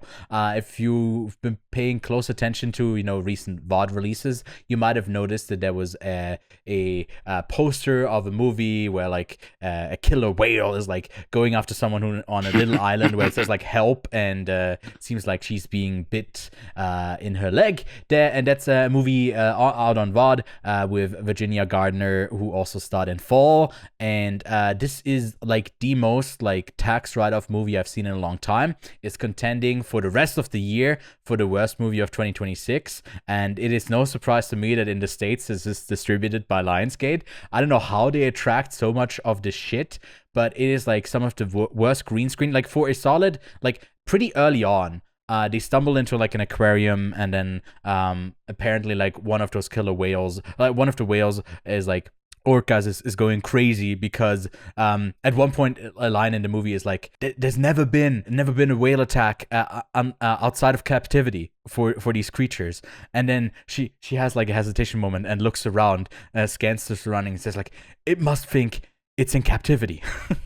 And it's like a closed off sort of ocean thing that is like technically out in the open ocean, but not 100%. Yeah, some incredibly horrible screenwriting look. And for like pretty early on, they're like in a bikini. Like two, there's basically two characters left in this movie for like the most of it. And it's a lot of it is just like ogling at them in their bikinis and various states of like being injured. Because they have nothing else going on. It's just like women in bikini on big rock hiding from whale. That on a green screen for like such a long time in this film where there's nothing happening. So yeah, it's bafflingly bad. To me, it sounds like War of the Worlds of last year is better than Killer Whale. It had more going on. I think it's just like how horrible it was. I'm saying better in like quotation marks. Yeah. We're talking about like the bottom of the barrel here, but I was actually thinking that as well. Is it worse than this? I don't think it will have like a similar reaction to War of the Worlds, right? Like obviously the meme potential of War of the Worlds is off the charts. Exactly. So I feel like it's not worse in that regard. It's just a really, really poorly made movie. Then I went on to watch Not Without Hope, because you were like, wait, why did you make time to watch this movie? Is what Kevin said after they saw I locked this on Letterboxd. And we talked about The Rip last week, movie with Matt Damon and Ben Affleck, and it's a movie by Joe Carnahan. And you reminded me that his other movie that was like in limited release in the States, starring Zachary Levi, who's had like his sort of right-wing push of like free speech and like all sorts of cringe shit. So like I feel like he fell off. He fell off massively. He did fell off. Correctly incorrect the way that I say that.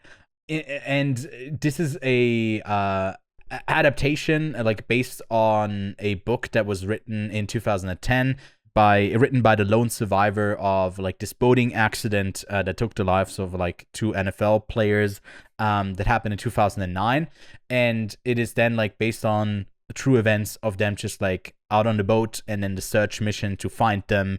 And this movie doesn't have anything going on. Like why does it exist? Maybe it's interesting if you want to know about like his experience on the boat, but as a movie, it's just recounting what happened and not adding any sort of depth as to like why it happened, any commentary, anything of substance here other than just like, that's what happened. It's like a media thing, and then it's just like, this is a one-to-one adaptation of it. And I found it like, I didn't get the purpose of why this existed. In addition to that, Zachary Levi fucking sucks, so whoop-de-doo. So finally, I had to cleanse myself. You know, the third of these ocean movies, one of these ocean films, you know, get me a bit of sustenance, get me good water. So in order to do that, I went to go watch Cartoon Saloon's 2014 film called Song of the Sea, a movie I've been meaning to catch up with for a while.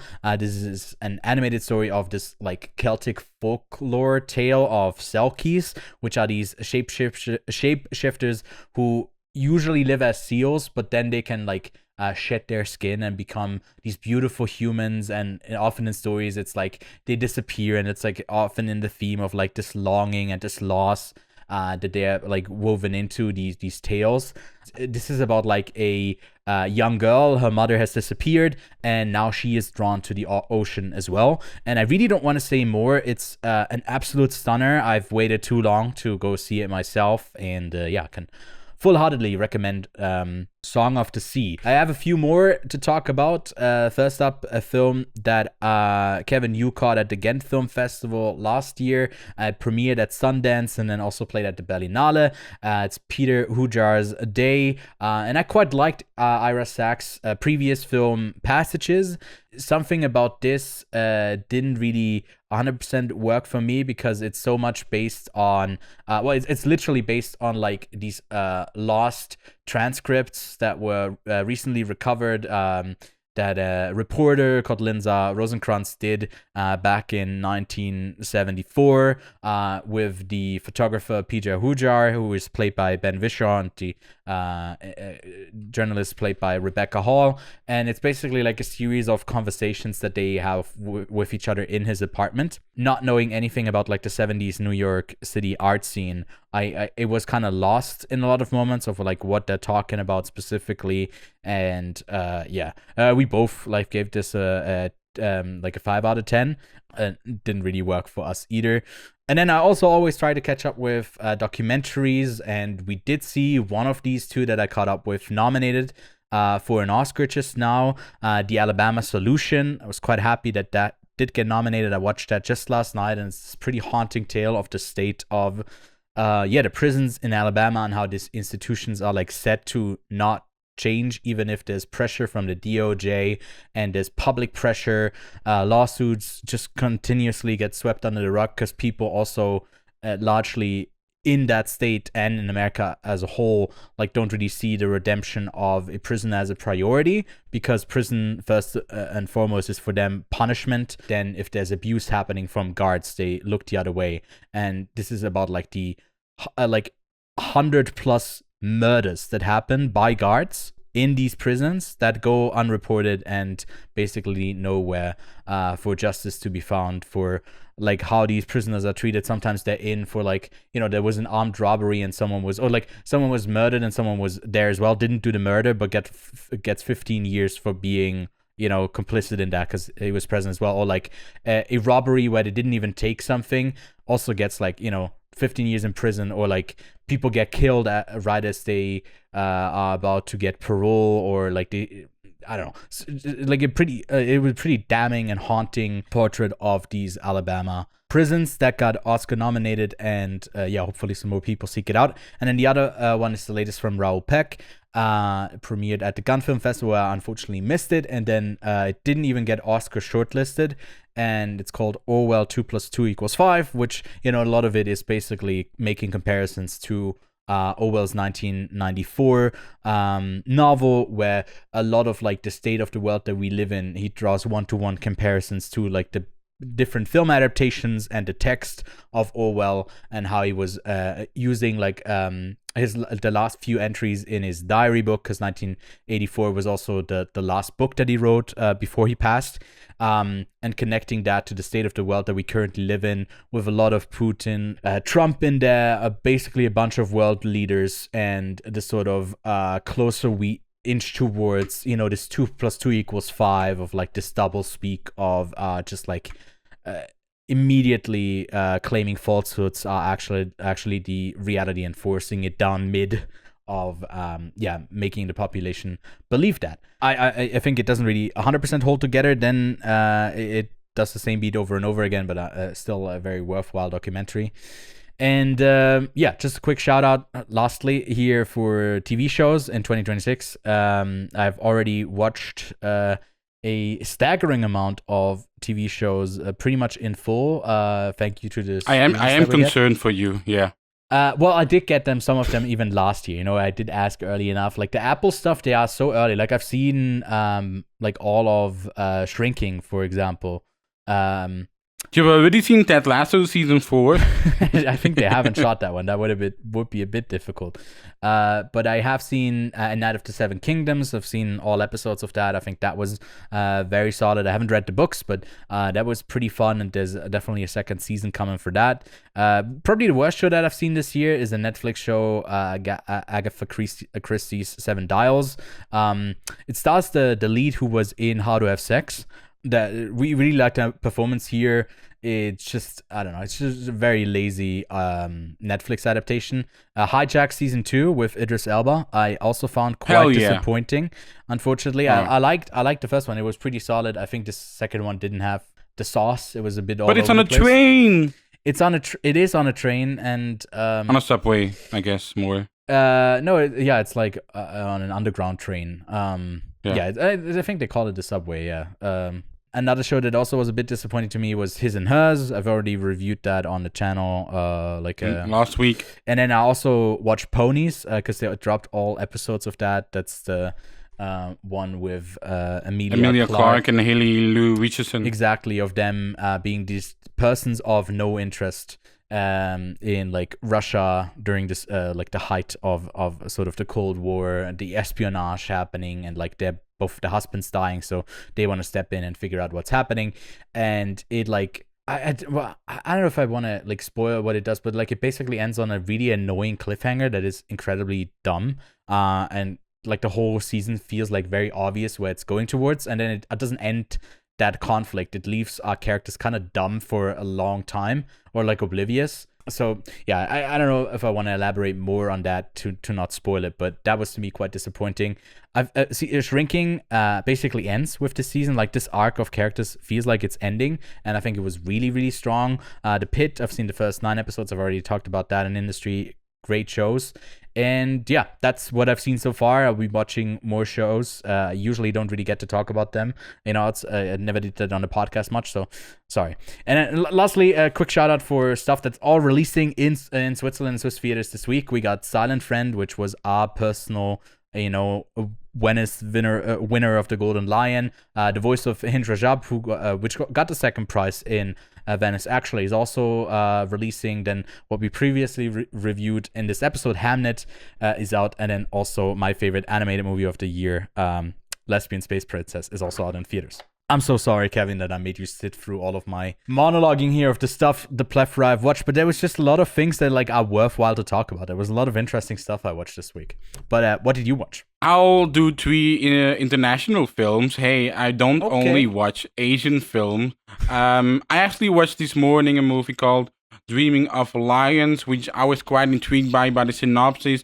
3.6 rating, so I was like, oh, hey, Gilda is terminally ill, her only wish is to die without pain, and as all the suicide attempts comically fail, she decides to seek professional help. And I thought it would be a well-balanced, you know, comedy, like dark comedy. It wasn't really that at all, and it's just very mid, so I wouldn't recommend that. Then I watched Gunman, or a movie called Gatillero, in the original title, which is a oneer. Hey, Ewan, the whole movie? I said it to you. The whole movie is a oneer. Yeah, damn. Very much like Victoria, very much like Utopia 22 Juli, is the original title of that one. And it is solid. It is not spectacular, but it is solid stuff. Would very much recommend that one. Mm-hmm. Especially in the way that I will say that Gunman plays very well horizontally and vertically. There's like one scene where he like runs through small alleyways, he climbs over walls, and the transitions are seamless there. I was really impressed with the close quarter combat stuff specifically. Like similar to One More Shot, or what is it called? Yeah, no, not that one. Because One More Shot is really behind the actors and all that. This one is a bit more like it really plays more in the neighborhood. So anyway, then I watched You Are the Universe, which I was like, oh shit, yo, a space movie, and I was very intrigued by it because my favorite movie of all time is Moon, and whatever I hear space movie, one guy alone, Ad Astra, Moon, my god, 3.9 on Letterboxd. So I was like, okay, I'm in. And I was sort of let down by it. That doesn't mean it isn't bad or anything. I just would have liked more from the movie, the Ukrainian movie, where after the explosion of the Earth, the Ukrainian space trucker becomes the only human in the universe. Until French woman Catherine calls him from the faraway space station, and Andriy decides to see her despite all the obstacles. And I thought the journey to Catherine would have been a bit more challenging, intriguing, Also, he has a robot very much like the robot in Moon, where they sort of play off each other. The way they played off each other, I wasn't that much into. So I was a bit disappointed. And then my personal highlight of the week, a stand-up even you would like, because it is done by Marcello Hernández, who is frequently the highlight of SNL lately, especially whenever Ariana Grande comes on SNL. He very much is a sort of like serving partner in that they are very much on board and both have sketches that they like to do. And Marcelo Hernandez talks about dating life, talks about, being an immigrant. And he has one bit that I will spoil is that he was diagnosed with ADD.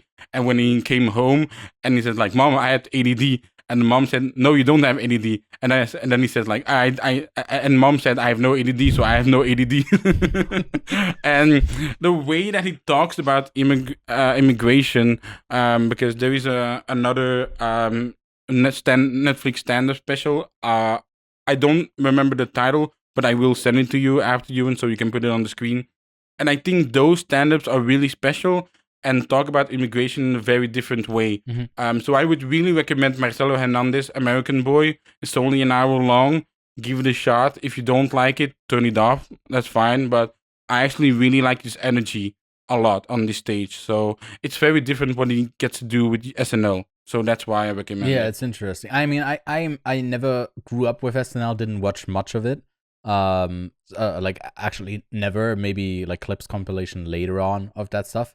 And he was one of the people, like, I didn't like most of the cast really, and like set up and bits, and maybe I'll enjoy like a stand-up special from them, like singularly as like their own thing. But I'm not really a fan of SNL, so you're not really a fan of stand-up in general, which is fine. That's my thing.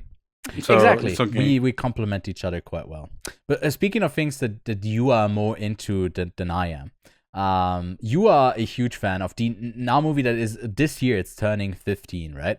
Of Warrior. Gavin O'Connor's film starring Joel Edgerton and Tom Hardy, Nick Nolte, Jennifer Morrison, Frank Grillo as well. And you know why I ended up I kind of watched this movie out of nowhere. And people were like, "Huh? Hey, you watched this movie? Yeah, why did you watch it?" I was surprised. So randomly. And you know why I watched it? It's also because of you. Not because you recommended it to me, because it's been recommending it to me for like years now. The reason was because we were talking about Train Dreams. We haven't done a full review for that yet, but we talked about it when we talked about your favorites. And you were saying like it's up there as like one of his best performances, but you still feel Joel Edgerton's best performance to date was in Warrior. So I was really curious because from what I've seen, I thought that Tom Hardy was more of like, the focus of Warrior. And it really is like a two-handed story. And it reads from the synopsis. The youngest son of an alcoholic former boxer returns home when he's trained by his father for competition in a mixed martial arts tournament, a path that puts the fighter on a collision course with his estranged older brother. That's the end of the sentence. Sorry, I thought there was more coming. And the whole time I was also like expecting like, okay, do we get sort of resolution in this journey for these two people? They seem estranged, they seem to not connect. Is it one of those movies that oversimplifies the sort of generational or like the brotherly trauma of like having an abusive dad and going into, or like a bad dad that like go into different directions in life, and then they fight it out in the cage, and then it's all fine? And then that's sort of like, okay, is that maybe the movie that we get? And I would say not really. I feel like this movie plays so much in the it's similar in actually an interesting way. I feel like it's similar to Hamnet, where that final collision in the court, and there's a singular look between those two people of that sort of vulnerability that finally reveals itself when you couldn't really figure out the other person of what that deal is. It's like, it also almost brought me to tears, because it's like, it came like I always know it was building towards that. And then there's a certain because it's a movie that came out so long ago, I guess we can talk about it a bit more specifically, because I'm jumping to the very end of the film here. When Joel looks at Tom Hardy, I guess when Brandon looks at Tommy, and there's a certain look of like the hesitation with him, like he obviously is like, I should stop. I have to stop. We are in this cage now. We are set to fight. And Tommy's not standing down, even though he's even if he's hurt, he's gonna continue until he's fully broken. The way that he's there with that shoulder, And right? My God. It's again one of those, like, this movie brings together so many things that we appreciate about good filmmaking. It's when the one scene stands for something larger that these characters are going through, that also you connect back to yourself in a way, but also stands for the whole journey in the story that we just experienced. And it's like the catharsis of like that, like it's a culmination of that in this movie that I found to be really expertly put together, performed, sort of the stiffness, the rough masculinity that doesn't reveal itself, like the contrasts of the family man versus the one from the army. The only thing I'm usually not really the biggest fan of is like when the army is in there and like there's sort of that, because I have like I just like anything with army I'm like ugh! But that patriotism, right? Patriotism, the sort of, even like he's a war hero. It's like all of that like is to me always muddied. Even though, you might have someone who done something heroic, just the army as an institution at large is to me something that can't be by its own definition of what it is, a force. But yeah, you always say warrior is great, but I don't know if we gotten like deeper into like why you appreciate this film, because you couldn't spoil it so far because I hadn't seen it yet. So tell me, Kevin. The thing is, my biggest frustration with this movie, and it's even in the synopsis, the fact that they already say, even in the trailer, in the original trailer, they show, even in the poster, it's like they already play. They show you that fight each other. Yeah, they show it. Not just that they fight each other. That Tommy's beaten. They also show. Yeah. So I hate. That's the biggest thing I hate. I hated that as well. I didn't like that either. The marketing is insane. Yeah. But again, this movie is a family drama over a sports movie, and that's all sports movies are, all the great ones are the ones that know, hey, it isn't about the sport specifically. That's what makes those sport movies great. That makes what Rocky great. That's what makes the anime movies great. That makes Miracle great. Literally, one of like, if maybe the greatest hockey film as a hockey fan. I was going to mention that Gavin O'Connor has done multiple sports movies. We often say how directors carve out a certain niche genre for themselves. Gavin O'Connor is, for me, the master in sports films. You got Miracle, which I haven't really seen. You got Warrior, and you got The Way Back, which I fucking love. Oh, yeah. The Way Back is one of my favorite movies of that year, but Affleck should have gotten a nomination for it. That goddamn score of The Way Back should have been nominated. I absolutely adore The Way Back. He's even making a new movie about running. Yeah, it's just called a running prodigy on the hunt for greatness, who uses his gift to outrun his past and forge his future. He's going back to his sporting roots of Gavin O'Connor after The Accountant 2, which I adore. The guy is so good in those. But to go back to Warrior, it's a family drama over sports. You have 3 characters here. You got Tommy, you got Brandon, and you got their father. All who are facing a different responsibility in life. And this script is just airtight. And the way that MMA gets shown, because MMA wasn't really a thing in films. You got the WWE, sure, but that is not the same. You have the Smashing Machine, which, hey, how much things did the Smashing Machine take from Warrior? Holy shit, right? Fucking hell, man. Even Jennifer Morrison's look and how Emily Blunt looks in the Smashing Machine are almost identical. Those jeans, those earrings, blonde hair, everything. Oh my god, dude. Anyway. And Warrior, that first hour is just pure build-up. And then it's like, we've done the homework, but the homework, like unlike Hamnet, I thought the first hour was thrilling to watch, especially Nick Nolte. My god, Nick Nolte is so good in this movie. Yeah. When, like, from everything, from hearing those pills coming through the door, just those little scenes, that is what I was missing in Hamnet, and that is what's in Warrior.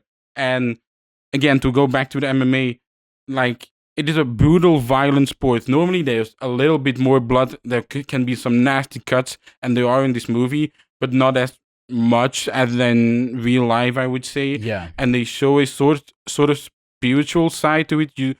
How Tom Hardy can just KO anybody. Yeah. The guy just comes in, brawling, one punch, man, and walks out. And then you got, Joel Edgerton's character, which is way more technical, which is certain holds, whether it's like he holds someone's knee, their elbow, like all different things, and it also defines their personality, their traits.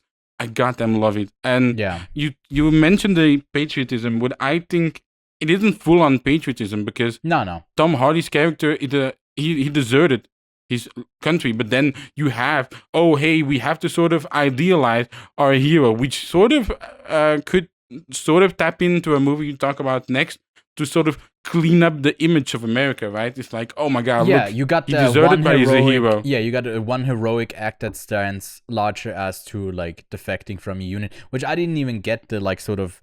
If his whole like spoilers, I guess, but we already said that. Yeah. When his whole unit gets killed, what are you deserting from? Like, you just don't report back to base. Then that's someone, yes, who's deserting after he lost everyone in his group. And I don't like. It's not like for a while I was like, oh, did he leave him in battle? Has he like a sort of guilt that he holds on to? The only guilt that he has is survival guilt. And and I think this movie also doesn't like explain or over analyze things in a way that like would oversimplify it for a character like this, although he is one that like he intentionally is making himself hard to read, but I feel like he's ends up being like very easy to read because he's like, his first instinct is always to push back, but he's actually seeking the closeness that he's not allowing for himself because he also feels like he doesn't deserve it. He deserves to be beaten. So because he doesn't want to be beaten still, he just beats others. So it's like that outward projection of like sort of that sort of strength that ultimately makes you weak at the core, right? And like you say, survivor's guilt, and here's Joel Edgerton's character just surviving in the society that he himself is pretty ingrained in. Yeah. And post-financial crisis in 2009, exactly. like, yeah. It's and you have him as a teacher, and those B action movies wouldn't even have him as a teacher involved. It's just like, oh, I'm struggling, my daughter, I need to fight. And no, this movie takes its time with that. But it's also like it's also like, my daughter is sick now. I got to do something. Yeah. No, this is post that. It's also not doing like the thing of like, yes, they need money now because like healing is it's showing you the repercussions of the system. So it's like showing you the problems with the system with the army, which yes, I agree, it's then less patriotic and that way. But also like the flaws of America and the way that like someone has with his wife 3 jobs between each other can sustain a sort of a life that they want to live with their children. And also like him just trying to go for a loan with the banker, like that scene to me was reminded me a bit. It reminded me of a bit of No Other Choice. It also reminded me of Lost in America, of like the reverse thing of like where in this he comes in as an entitled asshole and like basically demands like, to have a job that is like easy to do and pays a lot of money. And this one is like, oh, I want to keep my house and my family. Is there anything that you can do to help? And I was like, nope. Well, you told me before that like I should do this. And I was like, well, I didn't explicitly tell you, to do this and that. But I was like, I'm fucked now. I'm fucked now. Is there anything I can do? It's like, no, goodbye. And like that's sort of the treatment that he gets, right? It's only a world that lets him do like one of my notes was also, once again, I keep connecting films back to No Other Choice because I feel like those frustrations have been lingering around and simmering in the American zeitgeist more than like maybe in some European countries, because we have that sort of, it's way like more secluded in different countries, so it feels like it's less boiling as a whole. There is a rise of it, and I feel like just that's coming to a boiling point now more than ever. And Nick Nolte's character is just regret because they both want to not be their father as well. And again, man, a hotel room sequence where Nick Nolte inevitably gives in, and Tom Hardy's like trying. Oh fuck, man! Yeah, him holding him. It's like he intentionally wanted. I don't know. Tommy is someone who comes back, right? And he has done this heroic thing, which he doesn't see himself a hero from, because he just sees the guilt of like having survived that. And then he comes back, and his dad is apologetic. He's not the guy he's left so long ago. He's someone who wants to redeem himself, and it's like, no, you don't deserve that redemption. Similar to like how he doesn't deserve anything now as well, because he left the army and the rest are dead. All he can do is beat everyone else up, get money, give it to his friend's wife, who is now without her, who was killed, who has a son, who's a parent lost that he can sort of relate to as well, right, with his mom. There's a lot in there that like I can definitely see like his trauma and his frustrations, but then it is like to me so heartbreaking that he like to me he breaks his dad. He breaks his dad again. He makes him take it. Like he pushes him to a brink where like I'm so many times I was like looking at the screen. It's like, Tommy, stop. You don't have to forgive him, but stop, man. You're pushing it way too far. And then that casino scene, my God, brutal stuff. Yeah. And the last thing I want to shout out is the ending song. We've talked about Hamnet, how the score impacts, and for me, About Today by The National is such a fitting song. When they go out of the cage, and I know you hate that choice, but when Nick Nolte is just trying to hold himself together, he's tipping that little hat and he walks back. I find it's such an endearing moment. I mean, my last note for the movie was that rising score build too. Like that is like I just wrote holy song, fuck. Yeah. Also the single tear to me was already the cap-off point. So when he literally touches it, it's one step too far. But I found that the hesitation to kick him as well. Like there's so much in that like one kick that he does there, and besides all the great drama, you still have all the adrenaline of that fight leading up to it. Yeah, when all he's of those fighting fights. Kobe. What to me was crazy is like if I didn't completely misread that, it happens like that's one day that they just do all of these fights, right? 2 or 3 days, yeah. 2 or 3 days, because I never see like when that's maybe a little bit of a flaw. I don't get when they're breaking, and because we never get a scene between him, his wife, and like Joel Edgerton, and like with Jennifer and Joel again. These two, he doesn't come back to them, right? And I don't know if it's probably out of town, it's in a different place, but we don't really get the in-between time. It just feels like fight. And to me, it almost read like they get no breaks until they... Oh, no. There's like a little break of a day. It's like 2 rounds, and then the other 2 rounds are the next day or the day after. Right, yeah. There's probably some exposition where they said that, and they don't feel like they have to show the in-between. But yeah, maybe... And those formats exist as well. Like... but I just assumed it's like fights. 1 or 2 fights a day, right? Depending on the seeding. But you get like, you don't have 2 fights in a day. And it just felt like they were going for a marathon, literally like Last One Standing. Also an underrated performance I want to shout out, Frank Grillo. He's very much in a pocket of his own. But in this movie, he delivers something else. Yeah, the sort of, wait for your... like the different sort of fighting style. The commenters on the fighting are a bit funny. The bit I thought they were way better than the Smashing Machine. Yeah. The Smashing Machine, I thought they were terrible. Sure, yeah, but it's like the underdog, and like one of them is rooting for him, and the other one isn't. Like it's interesting juxtaposition. The one I remember is like commentators are like holding a goldfish, and it's like, this is Brandon. Yeah. But the Warriors for me, one of the like a perfect movie. It was at a certain point in my 4 favorites, since it had taken a few bumps, because I've discovered other great films, not because my love for it has diminished. But I've given it a 5 out of 5. It's so good. Yeah, that's some great stuff. I can definitely recommend it for the drama, but just as much for the sports stuff. That's like, it's pretty intense.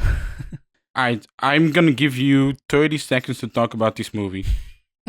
Is that as much time that you gave it as well? We're talking about like one of the last films that released in 2025. A movie then when we talked about best of animation in 2025. In that video, we were like, there's maybe one more movie that comes out that's animated, and that's the SpongeBob movie, The Search for SquarePants. It's really also a nonsensical title because it doesn't mean anything. Instead of the SpongeBob SquarePants movie, because I think they've already done that. They call it similar to the Super Mario Bros. Movie. I guess I'm already going over my time. It's a bad movie. Big guy, pants okay. Big guy, and the Flying Dutchman. I hate it. You stuck with it for about 15 minutes, and I felt like my brain was back to when I was 15 with how it was mushing it. And you sure he's not 5 years old? Yeah, I guess it like if you had quit after 5 minutes, then I guess I could have said that. But it's a movie, and it's like nonstop ADHD, sort of keep your attention. This is random. every scene is a Deus Ex Machina of like how things get resolved. It is mind-numbingly stupid, and it had a couple of laughs. You know, it was funny at times. It was pretty inventive in sort of the presentation, but it's so like always it was too intense. I was like, oh, I'm old. If this is for the young, I'm old. And my biggest frustration with SpongeBob is the fact that it's become such a commercialistic figure. There are some genuinely great SpongeBob episodes. One in particular surrounding Squidward's depression was a phenomenal one. I remember some essays, videos on that on YouTube. And yeah, the way that SpongeBob has evolved at the character, at the show, it's pure stimulation of your senses and not really anything else. Can we talk about something good now? Let's talk about something good. I know this isn't a good segue. Yeah, let's do that. Yeah. All right, let's go to our Spotlight World Cinema section, where we are continuing our Johnnie To discovery. Well, you are continuing your Johnnie To discovery, and I'm really guiding you along with it. Yeah. Because, again, he's one of my favorite directors of all time. I'll quickly read the synopsis, and then you can go into your thoughts, because I am curious. After a disastrous failure to stop a robber gang, the police attempt to redeem themselves through a series of publicity stunts and shootouts. This is breaking news, directed by Johnnie To, with the slogan being, "This is a great show." So tell me, Ewan, this is your fourth Johnnie To movie, if I recall correctly now? I've seen the 2 election movies. I have seen Exiled, which we reviewed 2 weeks ago, and then this is the 4th one out of the 69 that he has on Letterboxd. So we've been talking about more of these, because once again, I was kind of surprised. Honestly, I'm not surprised. After Exiled, I'm not really surprised if you get something right.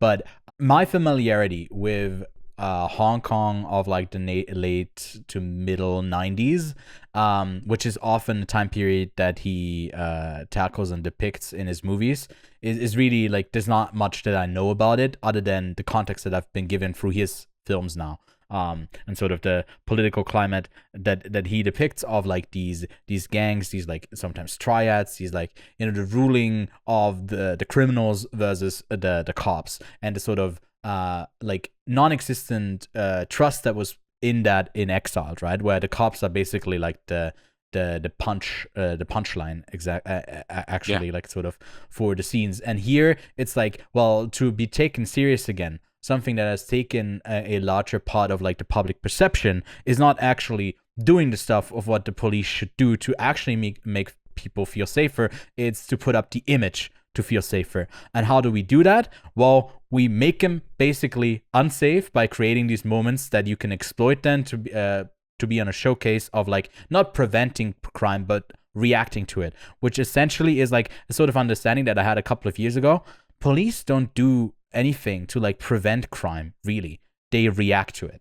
And here it's just that exploitation of like, you know, fighting that crime to your own benefit. What I also appreciate about breaking news is like in these depictions of like bringing in to the police like a media person, right? That's the immediate response to the other media people. And it's like regurgitating bullshit to like feed them something that they feel like gets them brownie points is important after all, because if you don't do it, then you lose the power that you have to even like maybe the criminals then take over. So it's like the lesser of the evils of this world that we live in now. It's like fueled by just as much the people who consume it and expect it to be that way.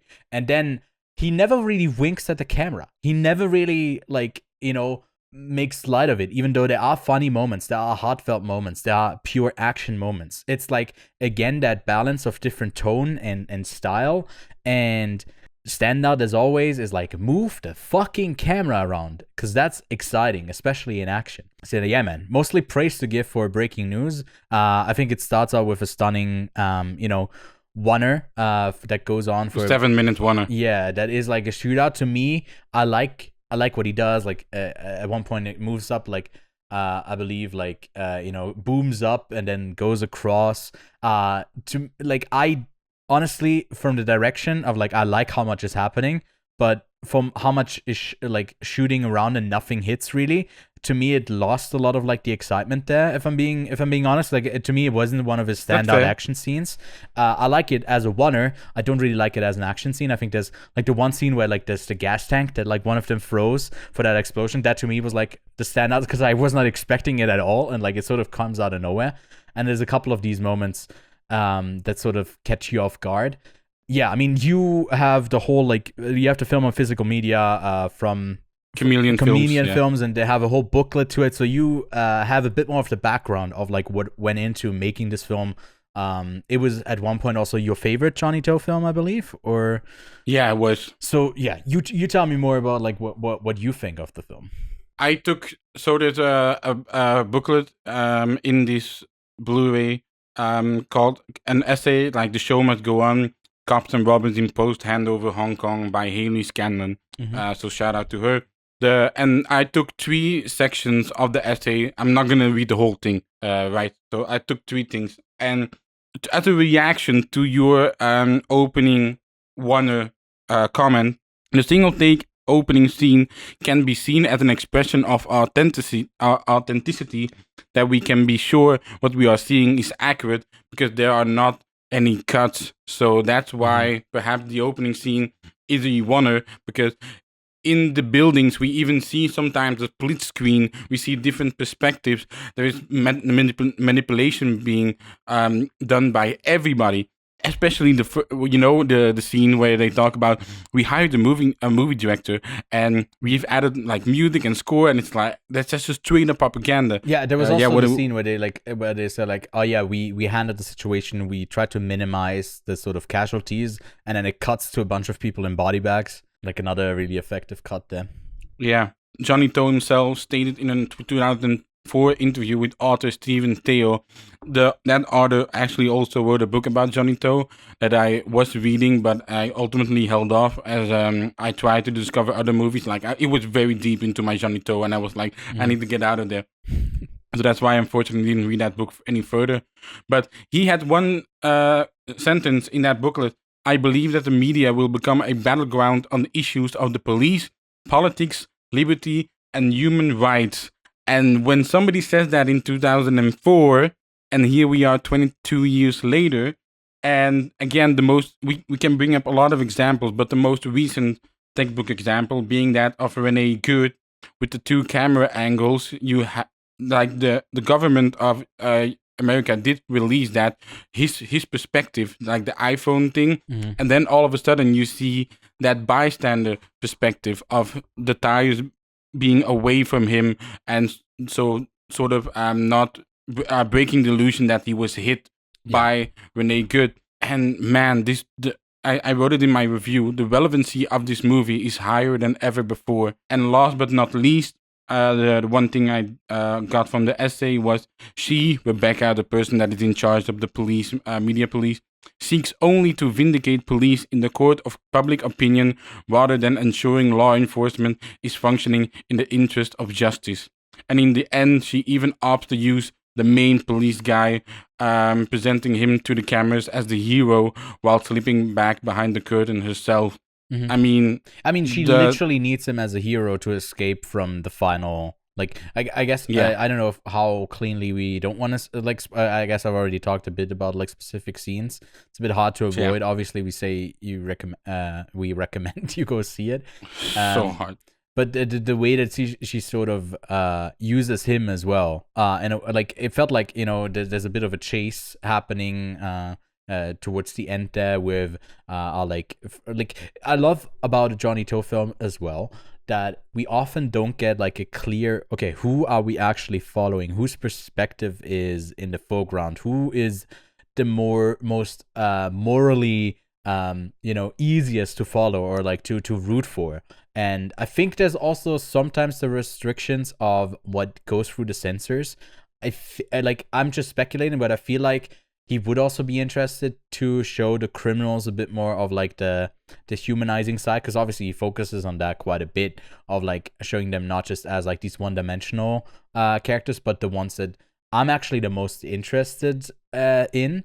And usually the police guys are the ones that are just like driven and focused on one thing and do come off a bit more as one note on like one mission. And yeah, it's always interesting because it makes for interesting antagonists to or antagonist is like the police versus crime is usually what he focuses on. Then some of his highlights is like them cooking dinner and the way that he shoots that as like that this is the communal space that we create from each other in like this fucked up world that we live in. This is the moment, right? And then in a larger thing, we live in this fucked up system that all we can do is like continue with our life, even though we know if we look outside the window it's fucked up. Can I also say this movie is 87 minutes? Mm-hmm. Yeah, it is insane how well paced this movie is.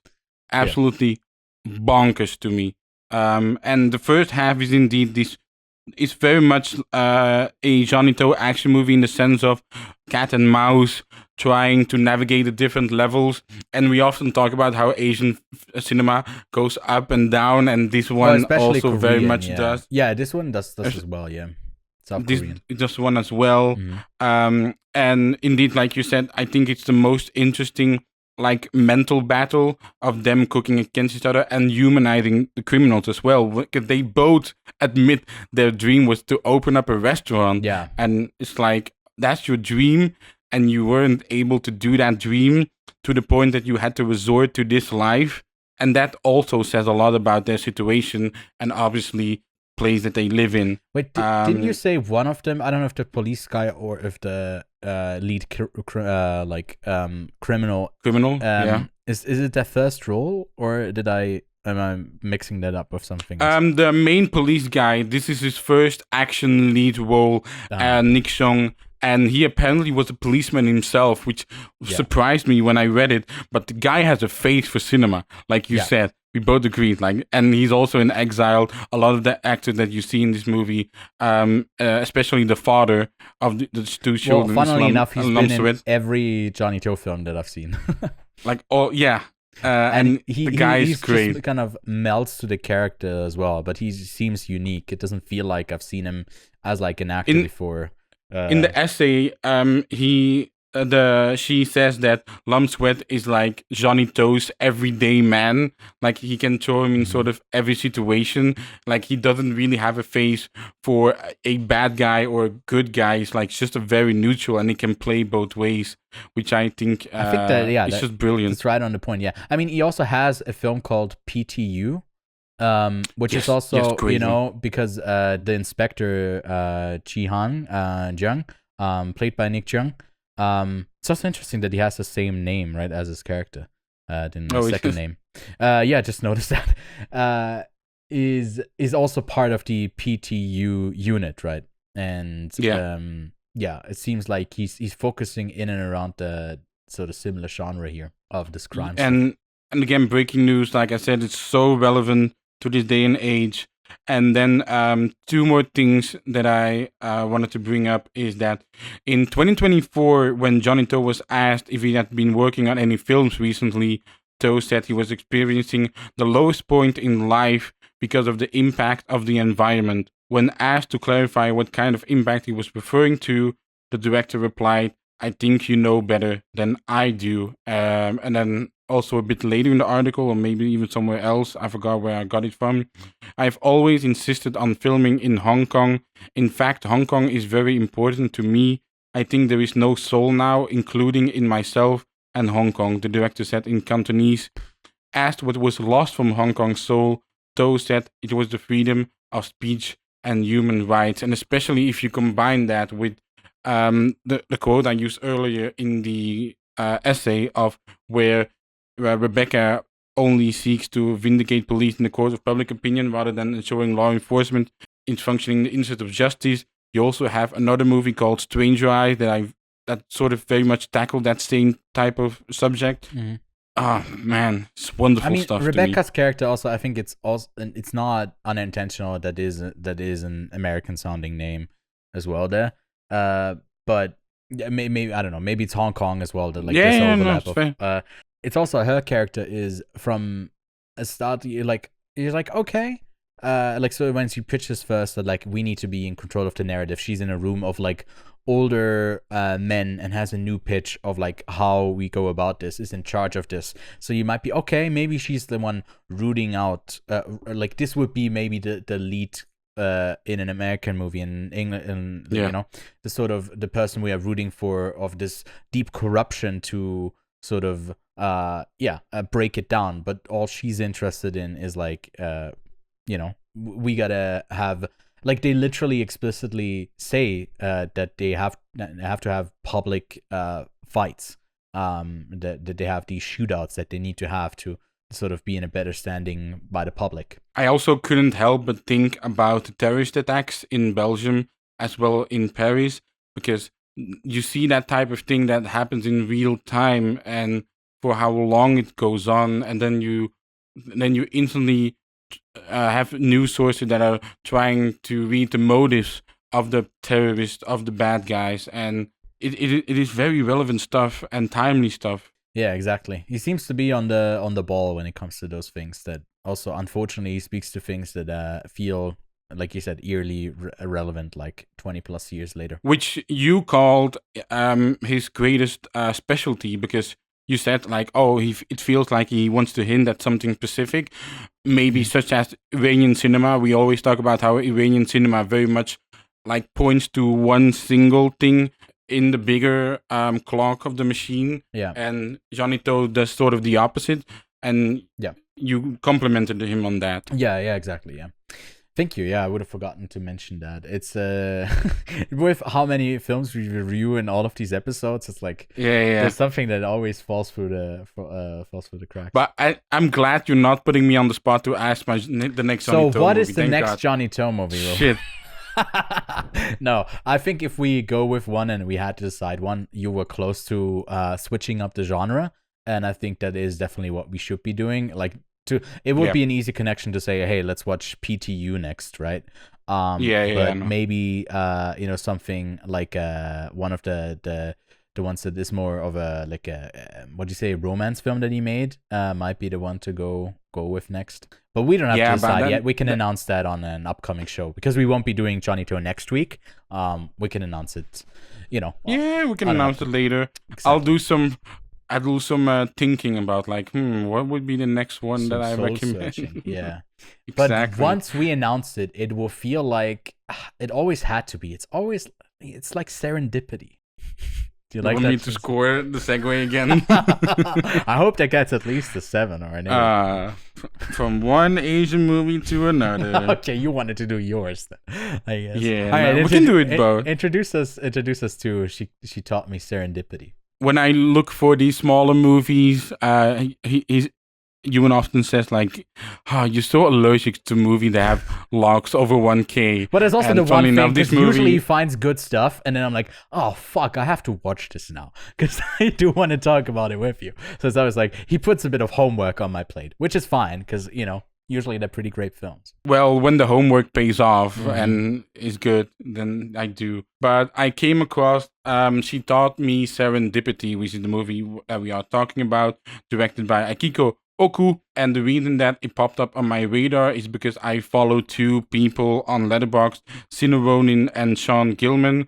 Sean Gilman, who is also very well versed in Johnnie To, has also written a couple of essays on him, so that's why I follow him. And Sina Ronin is just an account that I stumbled upon when looking at Asian films, and he was also always, not always, but oftentimes the first lead reviewer, and he very much watches. They very much also watch different stuff, Asian stuff. So I was like, oh, let me follow him. And then it's a German guy. So I followed those two accounts. They both rated She Taught Me Serendipity at 4.5, and the average rating is 3.4. Only has exactly 800 logs. So I was intrigued. Can I watch this movie? I had the opportunity to do so. And I'm really glad I did. The synopsis reads as: the romance between a lonely college student and who seems to be the girl of his dreams is burdened by the sudden arrival of cruel fate. This movie stars Riku Hagiwara, Yumi Kawai, and Ao Itu. As always, leave your scoreboards in the comments below as to how well we did with those pronunciations. But those are the 3 leads in this movie. I saw the movie. I was very taken aback by it, very surprised by it. Mhm. And I said, I'd be curious to know what you think about this one, because I feel like it is a little bit, especially in the first like half or even like third, it is very much inspired by the before movies, which, as in an article with the director, actually she references and names that movie as an inspiration. Yeah. So I said it to you, hey, watch it, please. I'd be curious to know your thoughts and talk about it on the podcast. And you did. I did. Give me it. Well, one more note before we start, because you read the synopsis from Letterboxd, which I put into our show notes. I just went on to IMDb because I was like wondering, that's not a really they often have different ones. I don't think this is a good one because like the sudden arrival of cruel fate, I don't think that needs to be in here as a descriptor. It's just a bit of a spoiler because like watching this, I read the synopsis, I was like, wait, when's the cruel fate arriving? It's like I was expecting certain things, and I was like, okay, I think it's better to, I guess, not do that. Sorry, I guess that part if you go off to watch this film, which will. Can I just say, free, holy shit, this original title on IMDb. Yeah, Kiyo no Sora ga Ichiban Suki Tumada Ineai Buku wa. I nailed that, right? Japanese people, Japanese speakers in the comments, please let me know. But like on IMDb, it says, meticulously captures the beauty of fleeting moments in everyday life.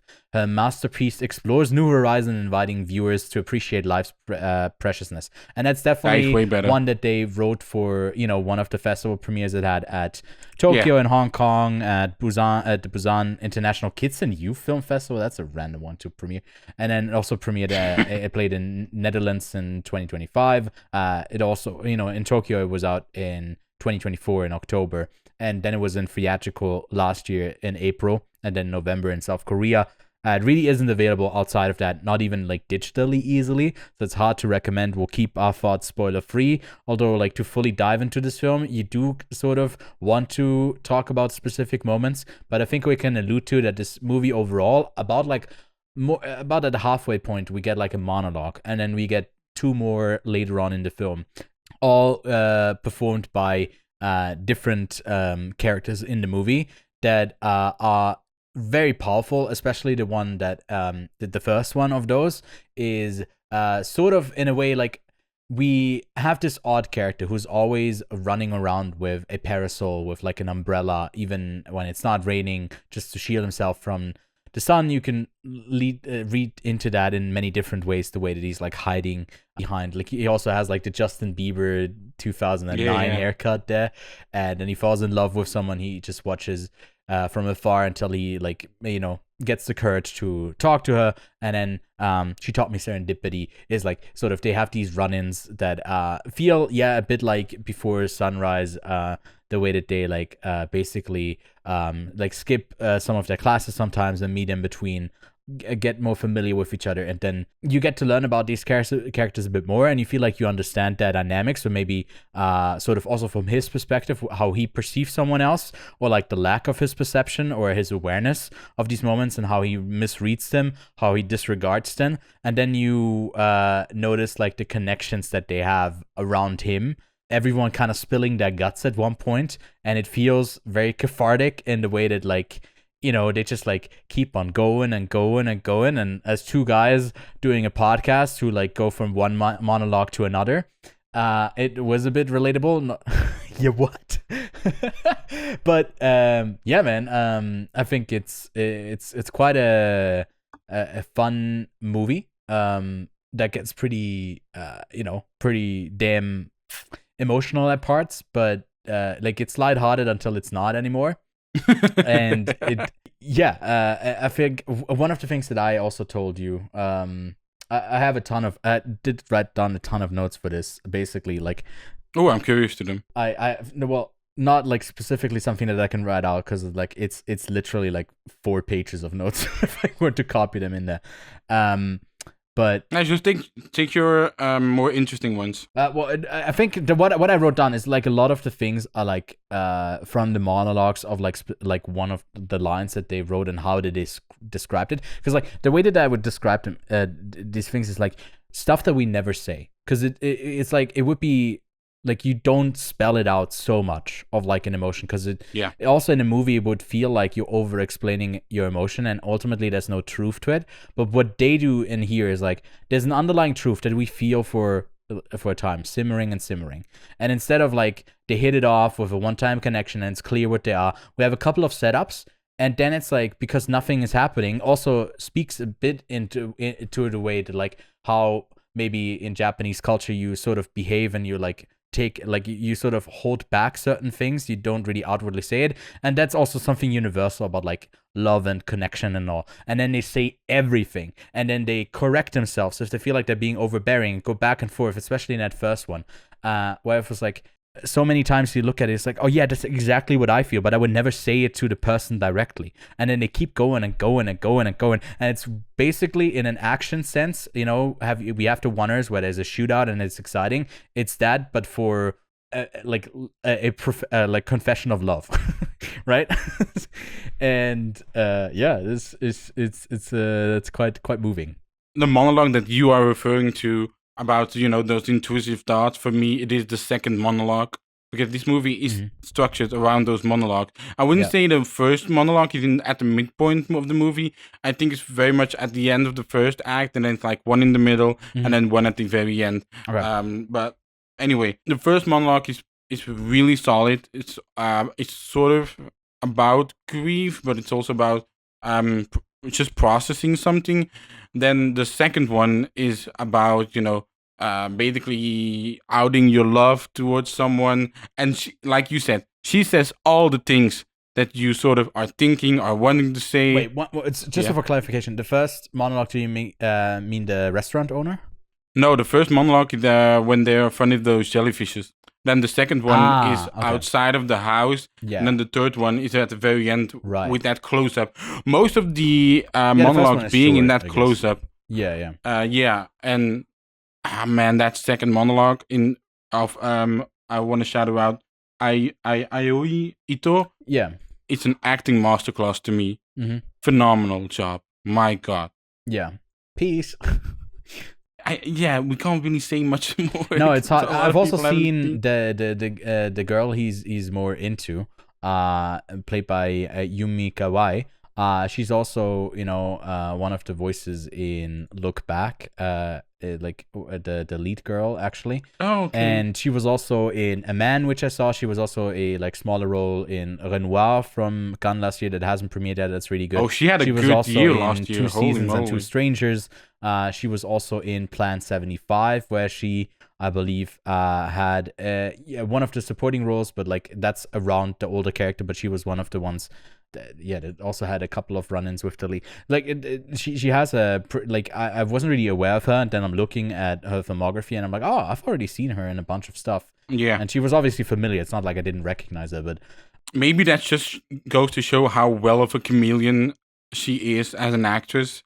Yeah. I mean, it often is just also like, pretty bluntly, I guess we're not as familiar with recognizing, Asian actors as like in their specific roles, right?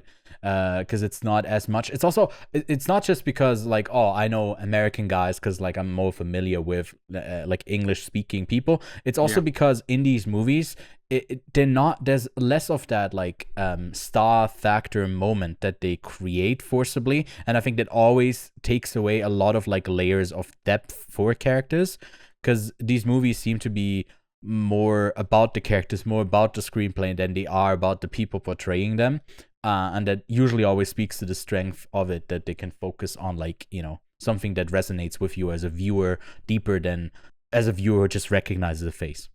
But you actually had a favorite quote, I believe. Now that Sky and I are both brighter, my favorite quote of the movie was, "Today's Sky is my favorite," because I think that is a great mindset to go to life with. Mm-hmm. And honestly, my favorite, segment was the restaurant owner, because I think this is something that I can say. And I just think that speaks to the movie's brilliance, is that at a certain point, the boy and the girl go to a certain restaurant to have breakfast or to have lunch, and everything on the menu has a very weird name. Yeah. It's like Brazilian broth or something like that. And then when you order it, it says like, okay, so you want the coffee and you want the pancake. And it's like, wait, Yeah, why do you write it up so weirdly? Why do you write it up so different? Yeah. But there is one thing on the menu that is very normal sounding, and it's just like rice omelet. And they're like, why is that the only thing that sounds normal on the menu? Yeah, it's like, and then wait, no, my yeah, TV turned off now. you can Now continue my- if you want. My monitors were like boop, boop, boop. No, I think you're building towards something. I'll say it after you. Sorry. Okay. Nah, you can continue. Well, to me, it was like those moments in the restaurant was like them connecting for the first time, right? You can do it at the expense of someone else, where like you find something that connects you, and that is like, isn't that peculiar? I don't understand it. Let's make fun of it. And we understand that. Like, we don't understand it. That's what we understand together. And then instead of going through with that of like, this is a little inside joke of like, why does he do that? That's funny. Is then the sort of like the less easy thing is then to say like, no, actually, I have empathy for this other person. And that's the connecting thing. I feel like that creates such a deeper bond between two people of like, oh, there is another, like, oh, I'm like, we always maybe expect something worse of someone else for our first instinct, because like, why would you always expect there to be like a actually vulnerable reason, or like a reason that you're just curious, like because it's peculiar, and you don't question like, oh, there's probably a reason for it, and maybe there's something like hidden there that you don't want to poke at, but just because we are two people, we only care about like our connection, but not this other person, because like we got that bond. I don't know what I'm trying to say, but like in it, it's very much like people live streaming and just like filming in public, and like the disregard for the other is like so quickly you're just like, oh, that's peculiar, let's film it, let's showcase it in a way where like, oh, we can laugh about it as a collective at the expense of someone else. And then like the way that it shifts that really naturally, that doesn't feel like it's like lecturing you, or it's all about just like, oh, just be nice, right? And it's like this fakeness to it. There's a real layer to that, like why you would do that, and why in her position, like these characters would end up having that conversation. And it's really hard to, I guess, oh, someone else locked it just now as we were talking. It's 8:01 now. So the effect is already taking on. Let's go. You can feel it. Our influence. Yeah, it's really hard to describe without like actually, getting into spoilers and talking specifically about it. So that said, though, the first message that you sent to me was like, my God, this director knows grief. And that is especially apparent from the ending. Yeah.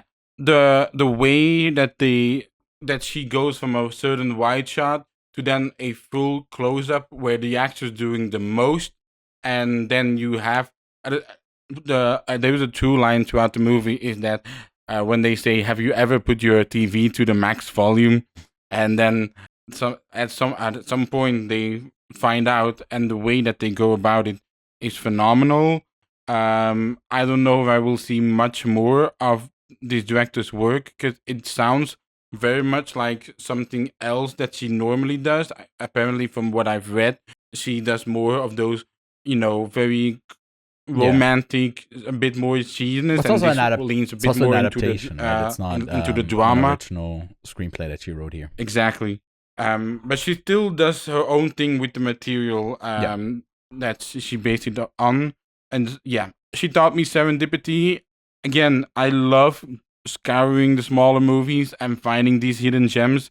And this is another one that I'm very happy we both discovered. Yeah, exactly. I believe because of this, I ended up starting a tag now on Letterboxd that is like wrecked by Kevin, because I feel like we'll get more of these to add to it. One more thing is like, I think if you are someone who speaks Japanese, or specifically from Japan, there's a lot of like linguistic stuff that is about like the way that they say certain things, which is funny to them, and the way that they translate it into English. It's like, yeah, I get what you're going for, but I don't get specifically how it's like different.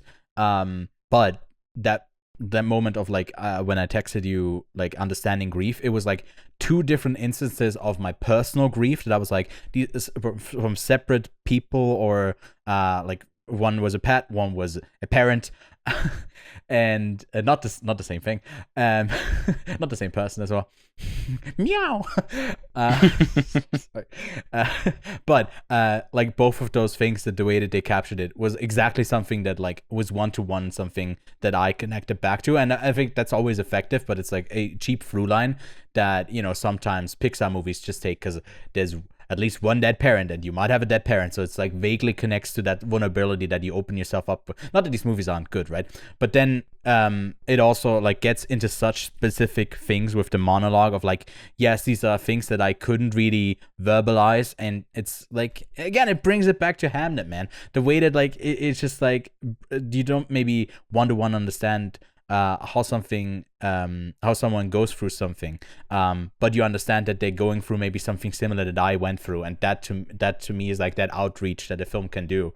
And it was like, yeah, she truly understands what grief feels like in those moments. So very powerful movie. This movie really is a perfect bookend to this episode. But I gave it a 4.5 on Letterboxd, but it is an 8.6 out of 10. What a movie. And indeed, I just quickly want to add to your point.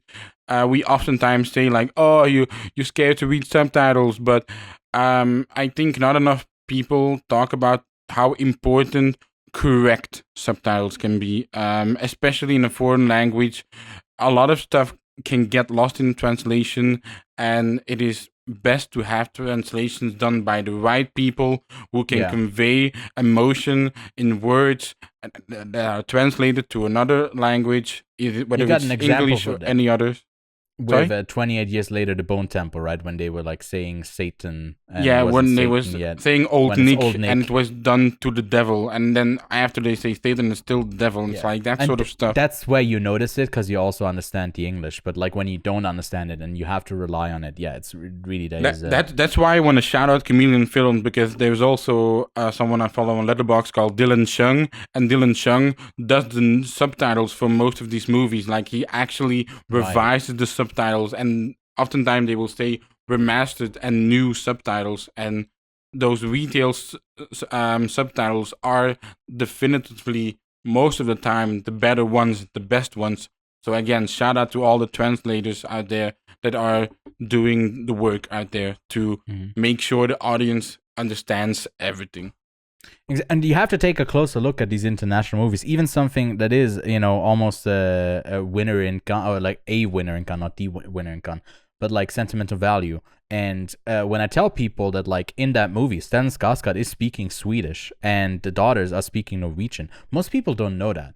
And I was like, well, I don't understand that on my first watch. I didn't notice like the slight differences, right? It's not a huge difference in the language, and they mostly understand each other. But there is that like added layer that if you know that, that's just context for you. You don't have to understand what they like. The translation is there, but it doesn't say in Swedish, in Norwegian, right at the end there. But it would maybe be nice to like be like that is something that you're missing out on. There's an additional layer that you're missing out on. Not just consuming a film in that way that you can very passively if it's your original language, and they reiterate like in The Rip, and they've been told to do that, the plot a bunch of times, and then they do a couple of action set pieces and then you're done. With movies like this, it also sort of asks you and motivates you to like reach out more and like read up more. And I think that's such a like a hidden factor, a hidden beneficiary of watching these films, right? It's not just expanding yourself through culture and different perspectives, but also just like the general notion, not just consuming stuff, but also general notion. No general notion of understanding subtitles in movies. One last thing, I remember when this year last year again with two prosecutors, a few of the audience, like the critics, like said, "Oh my god, these subtitles were horrible," and literally I didn't like it, later, but I didn't understand it what they said originally. A week later, or like a few weeks later, when the movie gets a wide release in the country, I got an email as well. And it's like, oh yeah, and there are new subtitles. Like they acknowledge it. Yeah. Okay. It was so funny. I missed that, but yeah. Packed episode, like we said. Next week I feel like we'll always have pretty stacked episodes. Next week, if we are stranded on an island, then don't send help, because we just want to talk about send help for a long time. Yeah, that's my. I thought you were gonna bone me again. No, I'm not gonna. I'm done with boning. I boned you so much. What the fuck?